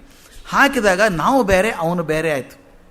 ಇದು ಸಗುಣ ದೃಷ್ಟಿ, ಸೌಪಾಧಿಕ ದೃಷ್ಟಿ. ಇದನ್ನು ತೆಗೆದು ಹಾಕೋದಾದರೆ ಅಲ್ಲಿಂದ ಇಲ್ಲಿ ಬಂತು, ಸಗುಣ ಜೀವಾತ್ಮ ಬಂತು. ನಿರ್ಗುಣವಾದಂಥ ಪರಮಾತ್ಮದಿಂದ, ಅದಕ್ಕೆ ನಾನು ಈ ಒಂದು ಕಲ್ಪನೆ ಮಾಡಿ ನಾವೆಲ್ಲ ಗುರುಗಳು ಇದಕ್ಕೆ ಹಾಕ್ಕೊಂಡಿರ್ತೀವಿ ಅನ್ನೋದಕ್ಕೆ, ನಮ್ಮ ಕುಲದೇವರು ಅಂತ ಒಂದಿರ್ತದೆ. ನಮಗೆ ದೇವರು ಅಂದರೆ ಅಲ್ಲಿಗೆ ಹೋಗ್ಬೇಕು, ನಾವು ಆ ಊರಿಗೆ ಹೋಗಬೇಕು. ಯಾರಿಗೋ ಒಬ್ಬರಿಗೆ ಬಾಲಾಜಿ ಕುಲದೇವರು, ನಮಗೆ ದೇವರು ಅಂದ ತಕ್ಷಣ ಬಾಲಾಜಿ ಕಣ್ಣು ಮುಂದೆ ಬರೋದು, ಹೌದಲ್ಲ. ಇನ್ನು ಕೆಲವರಿಗೆ ಪಾಂಡುರಂಗ ಕುಲದೇವರು. ದೇವರು ಅಂದ್ರೆ ಅದೇ ಸೊಂಟದ ಇಟ್ಕೊಂಡು ನಿಂತ್ಕೋಬೇಕು, ಅವನು ಹಾಗೆ ಎತ್ಕೊಳ್ಳೋದ್ರೆ ಆಗೋದಿಲ್ಲ. ಅದು ಹಾಗೆ ನಮ್ಗೆ ಬಂದಿರೋದು. ಅದರಿಂದ ಸಗುಣ ರೂಪ, ನಾವು ಪೂಜೆ ಮಾಡೋ ಸಗುಣ ರೂಪ. ಅದಾದ್ದರಿಂದ ನನಗೆ ದೇವರು ಅಂದ ತಕ್ಷಣ ಅದು ರೂಪ ಕಣ್ಮುಂದೆ ಬರ್ತದಲ್ಲ, ಅದು ಸಗುಣ ರೂಪ ಬಂತು ಅಂದರೆ ಅದು ಕಾರ್ಯಕಾರಣ ಸಿದ್ಧಾಂತ ಎರಡಾಗುವಂಥದ್ದು. ಅದರ ಲಕ್ಷ್ಯ ಬರಬೇಕಾದ್ರೆ, ಐಕ್ಯ ಸಿದ್ಧಾಂತ ಬರಬೇಕಾದ್ರೆ, ಐತಿಕ ದೃಷ್ಟಿ ಬರಬೇಕಾದ್ರೆ ನಿರುಪಾಧಿಕ ದೃಷ್ಟಿ ಬೇಕು. ಭಗವಂತ ಅಂದಾಗ ಯಾವ ಆಕಾರ ಬರುತ್ತೆ ನಮಗೆ? ನಾನು ವೆಂಕಟೇಶ್ವರ ಅಂದ್ರೆ ಆಕಾರ ಬರುತ್ತೆ, ನರಸಿಂಹ ಅಂದ್ರೆ ಆಕಾರ ಬರುತ್ತೆ, ಆಂಜನೇಯ ಅಂದ್ರೆ ಆಕಾರ ಬರುತ್ತೆ, ರಾಮ ಕೃಷ್ಣ ಅಂದ್ರೆ ಆಕಾರ ಬರುತ್ತೆ. ಆದರೆ ಭಗವಂತ ಅಂದರೆ ಯಾವ ಆಕಾರವೂ ಇಲ್ಲ, ಅದು ನಿರ್ಗುಣ ಆಕಾರ. ಆ ಭಗವಂತನಿಂದ ಈ ಜೀವಾತ್ಮ ಬಂದು ಹೇಗೆ ಅಂತ ತಿಳ್ಕೋಬೇಕು. ಈ ಜೀವಾತ್ಮ ಬರೋದು ಹೇಗೆ ಬಂತು? ಬಂದದ್ದು ಬೇರೆ ಅಲ್ಲ, ಅದು ಲಕ್ಷ್ಯಾರ್ಥ ತೊಗೊಂಡಾಗ ನೀವು ಬಂದದ್ದು ಅಲ್ಲ, ಅದು ಅಲ್ಲೇ ಇತ್ತದು, ಅದರದ್ದೇ ಒಂದು ಭಾಗ. ನಮ್ಮ ಮನೆಯಲ್ಲಿ ಪೂರಿ ಮಾಡಬೇಕಾದ್ರೆ ಇಷ್ಟು ಹಿಟ್ಟು ನಾದಿ ಇಟ್ಕೊಂಡಿರ್ತಾರೆ. ಎಲ್ಲನೂ ಒಮ್ಮೆ ಎಣ್ಣೆಯಲ್ಲಿ ಹಾಕೋಲ್ಲ, ಒಂದು ಮುಷ್ಟಿಯಷ್ಟು ತಗೋತಾರೆ, ಮಾಡಿ ಅದನ್ನು ಲಟ್ಟಿಸಿ ಕಾದ ಎಣ್ಣೆಯಲ್ಲಿ ಹಾಕಿದಾಗ 1 ಪೂರಿ 2 ಪೂರಿ 20 30 ಲೆಕ್ಕ ಹಾಕ್ತೀವಿ. 20 ಪೂರಿ ಆಯಿತು, 30 ಪೂರಿ ಆಯಿತು. 20 ಪೂರಿ ಎಲ್ಲಿಂದ ಬಂತದು? ಮೂಲ ವಸ್ತು ಅಲ್ಲಿಂದಾನೇ ಬಂದದ್ದು ಅದು. ಆದ್ದರಿಂದ ಅದು ಬೇರೆ ಅಲ್ಲ, ಇದು ಬೇರೆ ಅಲ್ಲ, ಇದು ರೂಪಾಂತರ ಅಷ್ಟೇ. ಆದ್ದರಿಂದ ಜೀವಾತ್ಮ ಅನ್ನುವಂಥದ್ದು ಆ ಪರಮಾತ್ಮನ ಒಂದು ಅಂಶದ ರೂಪಾಂತರ. ನಾವೇ ಎಷ್ಟೋ ಸಲ ಮಾಡ್ತೀವಿ, ಗಾಳಿ ತುಂಬಿಸ್ಕೋಬೇಕು, ಕಾರಲ್ಲಿ, ಸ್ಕೂಟ್ರಲ್ಲಿ, ಸೈಕಲಿಗೆ ಗಾಳಿ ತುಂಬಿಸ್ಕೋಬೇಕು, ಟೈರಿಗೆ. ಗಾಳಿ ಎಲ್ಲಿಂದ ಬಂತದು? ಹೊರಗಡೆ ಇರುವಂಥ ಗಾಳಿನೇ ಆ ಸಕ್ಷನ್ ಪಂಪಿಂದ ಎಳ್ಕೊಂಡು ನಿಮ್ಮ ಟೈರಲ್ಲಿ ಹಾಕಿದರು. ಟಯರ್ ಒಳಗಿರೋ ತನಕ ಟಯರ್ ಗಾಳಿ, ಬಿಟ್ಟರೆ ವಾತಾವರಣ. ನೋಡಿ, ವಾತಾವರಣದ ಒಂದು ಭಾಗನ ಟಯರಿಗೆ ಬಂದಾಗ ಟಯರ್ ಗಾಳಿ ಆಯಿತು, ಬಿಟ್ಟರೆ ವಾತಾವರಣ ಸೇರ್ಕೊಂಡ್ಬಿಡ್ತು. ಇದನ್ನೇ DVG ಬರೀತಾರೆ, ಅತ್ಯದ್ಭುತವಾಗಿ ಬರೀತಾರಪ್ಪ. ಅದು ಇದಕ್ಕಿಂತ ಚೆಂದ ಬರೆಯೋಕ್ಕೆ ಸಾಧ್ಯ ಇಲ್ಲ. ಅದು ಮುಂದೆ ಯಾವಾಗ ಹೇಳಬೇಕಂತಿದೆ ಕರೆಕ್ಟಾಗಿ ಹೇಳ್ಬಿಡ್ಬೇಕು ಅದನ್ನು. ಹಾಲಿನೊಳು ಬೆಣ್ಣೆ ಕಡಲೊಳಗೆ ನೀರ್ಗಲ್ಲವಲು ತೇಲುವುದು ಅಮೇಯ ಸತ್ವದಲ್ಲಿ ಮೇಯ ಜಗ. ಮೂಲ ದಶೆಯೊಳಗೊಂದು ಮಾಪನದ ಬಗೆಗೆರಡು ಗಾಳಿ ಉಸಿರುಗಳಂತೆ ಮಂಕುತಿಮ್ಮ. ಎಷ್ಟು ಚಂದದ ಪದ್ಯ ಇದು, ಎಷ್ಟು ರೀತಿ ಬೇಕಾದ್ರೆ ವ್ಯತ್ಯಾಸ ಮಾಡ್ಬೋದು ಇದನ್ನು. ಹಾಲಿನೊಳು ಬೆಣ್ಣೆ, ಹಾಲಿದೆ, ನಮ್ಮ ಡೇರಿಯವ್ರು ಏನು ಮಾಡಿ, ನಾವು ಮನೆಗೆ ಬಂದು ಕಾಸಿ ಆಮೇಲೆಲ್ಲ ಕಡಿತೇವೆ ಅದನ್ನು ಬೆಣ್ಣೆ ತೆಗಿಬೇಕಾದ್ರೆ. ಅಲ್ಲಿ ಅವ್ರು ಹಸಿ ಹಾಲೇ ತೆಗೆದುಬಿಡ್ತಾರೆ, ಬೆಣ್ಣೆ ತೆಗೆದಿರ್ತಾರೆ. ಹಸಿ ಹಾಲನ್ನು ಜೋರಾಗಿ ಚೆನ್ನಾಗಿ ಕಲಕಿಬಿಟ್ರೆ, ಚೆನ್ನಾಗಿ ಮಿಕ್ಸರ್ ಹಾಕಿಬಿಟ್ರೆ ಬೆಣ್ಣೆ ಬಂದುಬಿಡ್ತದೆ. ಅರ್ಧಕ್ಕರ್ಧ ಬೆಣ್ಣೆ ತಗೊಂಡಿರ್ತಾರೆ ಮೊದಲೇ ಅವರು, ಸುಮ್ಮನೆ ನಿಮ್ಮ ತೃಪ್ತಿಗೋಸ್ಕರ ಒಂದು ಸ್ವಲ್ಪ ಇಟ್ಟಿರ್ತಾರೆ. ಬೆಣ್ಣೆ ಬರೋದೆಲ್ಲಿಂದ? ನೀವು ನೋಡಿ, ಅದು ಚೆನ್ನಾಗಿ ಕದಡ್ತಾ ಇದ್ದರೆ ಒಳಗೆ ಇದ್ದಂಥ ಬೆಣ್ಣೆ ಟಕ್ಕಂತ ತೇಲಿ ಬಂದುಬಿಡ್ತದೆ ಮೇಲೆ. ಅದು ಮೊದಲು ಎಲ್ಲಿತ್ತು? ಹಾಲಿಂದೇ ಒಂದು ಅವಿಭಾಜ್ಯ ಅಂಗವಾಗಿತ್ತು, ಹಾಲೇ ಆಗಿತ್ತು. ಅದು ಯಾವುದೋ ಒಂದು ಹಂತದಲ್ಲಿ ಒಂದು ರೂಪ ಪಡ್ಕೊಂಡು ಮೇಲೆ ಬಂತು. ಹಾಲಿನೊಳು ಬೆಣ್ಣೆ ಕಡಲೊಳಗೆ ನೀರ್ಗಲ್ಲವಲು. ಸಮುದ್ರದೊಳಗೆ ಐಸ್ಬರ್ಗ್ ಅಂತ ಬರ್ತದೆ. ಐಸ್ಬರ್ಗ್ ಅಂದರೆ ಏನದು? ಐಸ್ ಅಂದರೆ ನೀರೇ ತಾನೇ. ಅದು ನೀರು ಗಟ್ಟಿಯಾದಾಗ ಅದು ಮಂಜಿನ ರೂಪ ಬಂತು. ನೀರೇ ಒಂದು ಆಕಾರ ಗಟ್ಟಿಯಾದಾಗ ತೇಲೋಕ್ಕೆ ಶುರು ಆಯಿತು. ಅದು ಬೇರೆ ಕಾಣುತ್ತೆ, ನಿಮ್ಮ ಕಣ್ಣಿಗೆ ಕಾಣುತ್ತೆ, ಅದು ಬೇರೆ ಬೇರೆ ಕಾಣುತ್ತೆ. ಇದನ್ನು ನಾವು ಕಾರ್ಯಕಾರಣ ಸಂಬಂಧ ಅಂತ ಹೇಳ್ಬೋದು, ಸಗುಣ ದೃಷ್ಟಿ ಅಂತ ಹೇಳ್ಬೋದು, ಸೌಪಾಧಿಕ ದೃಷ್ಟಿ ಅಂತ ಹೇಳ್ಬೋದು. ಐಸ್ ಅಂದ ತಕ್ಷಣ ಗಟ್ಟಿ ಅಂತ ಬರುತ್ತೆ, ನೀರು ಅಂದಾಗ ದ್ರವರೂಪ ಕಣ್ಮುಂದೆ ಬರ್ತದೆ. ಇದು ಗುಣಗಳು ಬರೋದ್ರಿಂದ ಸೌಪಾಧಿಕ ದೃಷ್ಟಿ. ಇದು ಅದನ್ನು ನಿರುಪಾಧಿಕ ದೃಷ್ಟಿ ಮಾಡಿದಾಗ ಐಸ್ ಅಂದರೆ ಏನು? ನೀರೇ. ಇದು ನೀರೇ, ಎರಡು ಒಂದೇನೆ, ಅದು ರೂಪಾಂತರ ಅಷ್ಟೇ. ಒಂದು ಗಟ್ಟಿ ಆದರೆ ಐಸ್ ಅಂತೀವಿ, ನೀರಾದರೆ ನೀರು ಅಂತೀನಿ. ಹಾಗೆ ಹಾಲಿನೋಳು ಬೆಣ್ಣೆ ಕಡಲೊಳಗೆ ನೀರ್ಗಲ್ಲವಲು ತೇಲುವುದು ಅಮೇಯ ಸತ್ವದಲ್ಲಿ ಮೇಯ ಜಗ. ಎಂಥ ಅದ್ಭುತ ಮಾತಿದು. ಅಮೇಯ ಅಂದರೆ ಇಮ್ಮೆಜರಬಲ್, ಅಳಿಲಿಕ್ಕೆ ಸಾಧ್ಯ ಇಲ್ಲ. ತೇಲುವುದು ಅಮೇಯ ಸತ್ವದಲ್ಲಿ. ಪರಮಾತ್ಮ ಅನ್ನುವಂಥ ಒಂದು ಅಮೇಯ ಸತ್ತ, ಅನಂತವಾದಂಥ ಅನಾದಿಯಾದಂಥ ಸತ್ವ ಏನಿದೆಯೋ, ಒಂದು ಚೈತನ್ಯ ಭೂಮಿಯೊಳಗಿದೆಯೋ, ಪ್ರಪಂಚದೊಳಗೆಲ್ಲ ಇದೆಯೋ, ಅದರೊಳಗೆ ಈ ಕಾಣಿಸ್ತಿರುವಂಥ ಜಗತ್ತಂತೇನಿದೆಯಲ್ಲ ಅದು ಬೆಣ್ಣೆ ಥರ ತೇಲ್ತಾ ಇದೆ. ಬೆಣ್ಣೆ ಥರ ತೇಲ್ತದೆ ಅಂದರೆ ಅದು ಅಮೇಯ ಸತ್ವದ್ದೇ ಒಂದು ಭಾಗ. ಅದು ತೇಲುವುದು ಅಮೇಯ ಸತ್ವದಲ್ಲಿ ಮೇಯ ಜಗ. ಮೇಯ ಅಂದರೆ ಅಳಿಬೋದಾದಂಥದ್ದು. ಪ್ರಪಂಚ ಅಳಿಬೋದಪ್ಪ, ಇಷ್ಟು ಡಯಾಮೀಟ್ರ್ ಇಷ್ಟಿದೆ, ಇಷ್ಟು ರೇಡಿಯಸ್ ಇದೆ, ತೂಕ ಇಷ್ಟಿದೆ, ಗ್ರಾವಿಟೇಷನ್ ಫೋರ್ಸ್ ಇಷ್ಟಿದೆ, ಎಲ್ಲ ಅಳಿಬೋದು, ಗುಣಗಳನ್ನು ಕೊಡ್ಬೋದು. ಅಮೇಯ ಸತ್ವದಲ್ಲಿ ಮೇಯ ಜಗ. ಅದಕ್ಕೆ ಹೇಳ್ತಾರೆ ಮೂಲ ದೆಸೆಯೊಳಗೊಂದು. ನೋಡಿದರೆ ಮೂಲ ದೆಸೆಯೊಳಗೆ ಒಂದೇ ಅದು. ಅದು ನೀರೇ, ಐಸ್ಬರ್ಗ್ ಆಗಲಿ ನೀರಾಗಲಿ ಐಸೇ ನೀರೇ. ಹಾಲು ಬೆಣ್ಣೆ ಮೂಲದಲ್ಲಿ ಹಾಲೇ ಅದು. ಮೂಲ ದೆಸೆಯೊಳಗೊಂದು ಮಾಪನದ ಬಗೆಗೆರಡು. ಮೆಜರ್ಮೆಂಟಿಗೆ ಎರಡು. ನೀರು ಲೀಟ್ರಲ್ಲಿ ಅಳಿತೇವೆ, ಐಸನ್ನು ಕಿಲೋಗ್ರಾಮಲ್ಲಿ ಅಳಿತೇವೆ. ಬೆಣ್ಣೆ ಕಿಲೋಗ್ರಾಮಲ್ಲಿ, ಹಾಲನ್ನು ಲೀಟ್ರಲ್ಲಿ ಅಳಿಬೇಕು. ಈಗ ಹಾಲನ್ನು ಕಿಲೋಗ್ರಾಮೇ ಮಾಡೋದು ಬಂದಿದೆ, ಮತ್ತು ಬೇರೆ ಇದು ಹಳೆಯ ಪದ್ಯ ಅಲ್ಲ, ಅದರಿಂದ ಇರುತ್ತೆ. ಮೂಲ ದೆಸೆಯೊಳಗೊಂದು ಮಾಪನದ ಬಗೆಗೆರಡು. ಕನೆ ಸಾಲಂತೂ ಅದ್ಭುತ. ಅದು ಗಾಳಿ ಉಸಿರುಗಳಂತೆ ಮಂಕುತಿಮ್ಮ. ಈಗ ನಾನು ಉಸಿರಾಡಿಸ್ತಾ ಇದ್ದೀನಿ. ಉಸಿರಾಡಿಸಿದಾಗ ನನಗೆ ಎಷ್ಟು ಸಾಧ್ಯ ಇದೆಯೋ, ನನ್ನ ಪುಪ್ಪುಸಕ್ಕೆ ಎಷ್ಟು ಸಾಧ್ಯ ಇದೆಯೋ, ಲಂಗ್ಸ್ ಎಷ್ಟು ಸಾಧ್ಯ ಇದೆಯೋ ಅಷ್ಟು ಗಾಳಿನ ಎಳ್ಕೋತೇನೆ ಒಳಗೆ ಎಳ್ಕೊಂಡಾಗ. ಅದು ನನ್ನ ಉಸಿರು ಅಂತೇನೆ. ನನ್ನ ಪುಪ್ಪುಸದ ಒಳಗೆ ಸೇರಿದಾಗ ಅದು ನನ್ನ ಉಸಿರಾಯಿತು. ಅದು ಹೊರಗಡೆ ಬಂದಾಗ ಗಾಳಿ ಆಯಿತು. ನಿಮ್ಮ ಗಾಳಿ ನನಗೆ ಉಸಿರಾಗ್ತದೆ, ನಮ್ಮೆಲ್ಲರ ಗಾಳಿ ನಿಮಗೆ ಉಸಿರಾಗ್ತದೆ. ಆದ್ದರಿಂದ ಹೊರಗಡೆ ಬಂದರೆ ಉಸಿರು, ಹೊರಗಡೆ ಇದ್ದರೆ ಗಾಳಿ, ಒಳಗಡೆ ಬಂದರೆ ಉಸಿರು. ಬೇರೆ ಅಲ್ಲ ಅದು. ಆ ಗಾಳಿಗೆ ಒಂದು ಆಕಾರವಾಗಿ ಒಂದು ದೇಹದೊಳಗೆ ಸೇರಿಕೊಂಡಾಗ ಅದನ್ನು ಉಸಿರು ಅಂತೇನೆ, ಹೊರಗಡೆ ಬಂದಾಗ ಗಾಳಿ ಅಂತೀನಿ. ಇದನ್ನು ಹೇಳ್ತಾರೆ ಅವರು. ಈ ದೃಷ್ಟಿಯೊಳಗೆ ನಾವು ಇದು ನೋಡಿದಾಗ ಒಂದರಿಂದ ಅನಂತವಾದ ಪರಮಾತ್ಮನಿಂದ ಅನಂತವಾದ ಜೀವಾತ್ಮ ಹುಟ್ಟಿಸ್ತದೆ ಅಂತ. ಅನಂತವಾದದ್ದೇ ಜೀವಾತ್ಮ, ಯಾಕಂದರೆ ಅದರ ಆತ್ಮ ಅನಂತವಾದದ್ದು, ಅಲ್ಲಿಂದ ಬರ್ತದೆ ಅಂತ. ಮೊದಲನೇ ಸಾಲು ಜೀವಾತ್ಮ ಪರಮಾತ್ಮರ ಐಕ್ಯ ನಿರ್ಗುಣ ದೃಷ್ಟಿಯನ್ನು ತೋಚಿದರೆ, ಎರಡನೇ ಸಾಲು ಸಗುಣ ಪರಮಾತ್ಮ ಮತ್ತು ಸಗುಣ ಜೀವಾತ್ಮನ ಕಾರ್ಯಕಾರಣವನ್ನು ಕೂಡ ತೋರಿಸುತ್ತೆ. ಅಲ್ಲಿಂದ ಇಲ್ಲಿ ಬಂತ. ನಾವು ನೋಡಲ್ವಾ, ಭಗವಂತ ಸೃಷ್ಟಿ ಮಾಡಿದ ನಮ್ಮನ್ನೆಲ್ಲ, ನಾವೆಲ್ಲ ಭಗವಂತನ ಸೃಷ್ಟಿ ಅಂದಾಗ, ನಾವು ಭಗವಂತನ ಸೃಷ್ಟಿ ಅಂದಾಗ ಭಗವಂತನ ಒಂದು ಆಕಾರ ಕೊಡ್ತೇವೆ, ನಮಗೊಂದು ಆಕಾರ ಇದೆ. ಇದು ಕಾರ್ಯಕಾರಣ. ಮೂರನೇ ಸಾಲು ಎಷ್ಟು ಚೆನ್ನಾಗಿದೆ ನೋಡಿ. ಮೂರನೇ ಮತ್ತು ನಾಲ್ಕನೇ ಸಾಲು, ಪೂರ್ಣಸ್ಯ ಪೂರ್ಣಮಾದಾಯ ಪೂರ್ಣಮೇವಾವಶಿಷ್ಯತೆ. ಪೂರ್ಣದಿಂದ ಪೂರ್ಣವನ್ನು ಕಳೆದಾಗ ಪೂರ್ಣವೇ ಉಳಿತದೆ ಅಂತ. ಅದಕ್ಕೆ ಬಹಳ ಚಂದ ಹೇಳ್ತಾರೆ ಶಂಕರಾಚಾರ್ಯರು. ಇಲ್ಲಿ ಸಾಮಾನ್ಯ ಗಣಿತ ಪ್ರಯೋಜನಕ್ಕೆ ಬರೋಲ್ಲ, ನಮ್ಮ ಶಾಲೆಯಲ್ಲಿ ಕಲಿತಂಥ ಗಣಿತ ಪ್ರಯೋಜನಕ್ಕೆ ಬರೋಲ್ಲ. ಪೂರ್ಣದಿಂದ ಪೂರ್ಣ ಕಳೆದ್ರೆ ಪೂರ್ಣ ಹೇಗೆ ಉಳಿತದೆ ಅಂತ ಹೇಳಿ ಇದನ್ನು ರಿಜೆಕ್ಟ್ ಮಾಡ್ತಾರೆ. ಕೆಲವರು ಪದಶಃ ಅನುವಾದ ಮಾಡಿದಾಗ ಅನಾಹುತ ಆಗುವಂಥದ್ದು. ಇದು ಯಾರೋ ಮಾಡ್ತಿದ್ರಂತೆ, ಸಹಸ್ರ ಶೀರ್ಷ ಪುರುಷ ಸಹಸ್ರಾಕ್ಷ ಸಹಸ್ರಪಾತ್. ನಮ್ಮ ಪುರುಷ ಸೂಕ್ತದ ಮಾತು ಚೂರು ಓದ್ಕೊಂಡಿದ್ದಾರೆ, ಓದಿದ್ರು ಅದನ್ನು. ಸಹಸ್ರ ಶೀರ್ಷ ಪುರುಷ, ಇದು ಹೆಂಗೆ 1000 ತಲೆ ಇರೋಕ್ಕೆ ಸಾಧ್ಯ ಇದೆಯಾ ಮನುಷ್ಯನಿಗೆ? ಇರ್ಬೋದೇನಪ್ಪ, ಇದಿರಬೇಕು ಅಂದ್ಕೊಂಡು. ಒಬ್ಬ ಮನುಷ್ಯ ಪುರುಷ ಇದ್ದಾನೆ, ಅವನಿಗೆ 1000 ತಲೆ, ಸಹಸ್ರ ಶೀರ್ಷ 1000 ತಲೆ, ಇದು ಕರೆಕ್ಟ್ ಆಯಿತು. ಮುಂದೆ ಸಹಸ್ರ ಶೀರ್ಷ ಪುರುಷ ಸಹಸ್ರಾಕ್ಷ, ತಪ್ಪು ಲೆಕ್ಕ ಅಂದ. ಯಾಕಂದರೆ 1000 ತಲೆ ಇದ್ದರೆ 2000 ಕಣ್ಣಿರಬೇಕು. ಆದರೆ ಮುಂದೆ ಓದಿದ ಸಹಸ್ರಪಾತ್, ಸರಿ ಆಯಿತು ಅಂದ. 1000 ಬಿದ್ದು ಹೋಗಿದ್ದಾವೆ. ಒಬ್ಬ ಮನುಷ್ಯ 1000 ತಲೆ ಇದ್ದವನಿದ್ದಾನೆ, 2000 ಇತ್ತು, 1000 ಬಿದ್ದು ಹೋಗಿದೆ, 1000 ಉಳ್ಕೊಂಡಿದೆ ಅಂತ ಲೆಕ್ಕ. ಇದು ಈ ಥರದ ಅನುವಾದ ಆಗೋಲ್ಲ ಇಲ್ಲಿ. ಅದಕ್ಕೆ ಹೇಳ್ತಾರೆ ಅವರು, ಇಲ್ಲಿ ಅಧ್ಯಾತ್ಮದಲ್ಲಿ ಗಣಿತ ಅತ್ಯಂತ ಸುಲಭ ಗ್ರಾಹ್ಯವಾಗಲಾರದ್ದು, ಅದು ಬೇರೆ ಇದೆ. ಇದನ್ನು ಒಂದು ವಿಷಯ ನಾನು ತಮಗೆ ಒಪ್ಪಿಸ್ಬೇಕು ಅಂತ ಅಂದ್ಕೊಂಡಿದ್ದೀನಿ. ಈ ಚಿಂತನೆ ನಮ್ಮ ಭಾರತೀಯ ಪ್ರಜ್ಞೆಯಲ್ಲಿ ಬಹಳ ದೊಡ್ಡದಾಗಿ ಬಂದದ್ದು. ಪೂರ್ವ ಮತ್ತು ಪಶ್ಚಿಮಗಳ ಚಿಂತನೆಯ ಮೂಲದಲ್ಲಿ ಕೆಲವು ವ್ಯತ್ಯಾಸಗಳಿದ್ದಾವೆ, ಅದನ್ನು ನಾವು ಗುರುತಿಸಬೇಕು. ನಮ್ಮ ಭಾರತೀಯ ಚಿಂತನೆ ಅಥವಾ ನಮ್ಮ ಪೌರ್ವಾತ್ಯ ಚಿಂತನೆ ಮತ್ತು ಪಾಶ್ಚಿಮಾತ್ಯ ಚಿಂತನೆಯಲ್ಲಿರುವಂಥ ಮೂಲ ವ್ಯತ್ಯಾಸ. ಬಹುಶಃ ನಾವು ಎರಡೂ ಸರಿಯಾಗಿ ಓದ್ಕೊಂಡಿರೋದು ಸ್ವಲ್ಪ ಕನ್ಫ್ಯೂಷನ್ ಆಗ್ತದೆ ನಮಗೆ. ಹಿಂದೆ ಜಗತ್ತಿನೊಳಗೆ 2 ರೀತಿಯ ತರ್ಕಗಳು ತುಂಬ ಉನ್ನತ ಮಟ್ಟದಲ್ಲಿದ್ದವು. 2 ರೀತಿಯ ತರ್ಕಗಳಿದ್ದು. ಇಡೀ ಪಾಶ್ಚಾತ್ಯ ವಿಜ್ಞಾನಕ್ಕೆ ಗ್ರೀಕ್ ತತ್ವಜ್ಞಾನ ಬಹಳ ಮುಖ್ಯ ಆಗಿತ್ತು. ಆ ತರ್ಕ ಪದ್ಧತಿ ಮೂಲಕನೇ ಪಾಶ್ಚಾತ್ಯ ವಿಜ್ಞಾನ ಬೆಳೆದದ್ದು.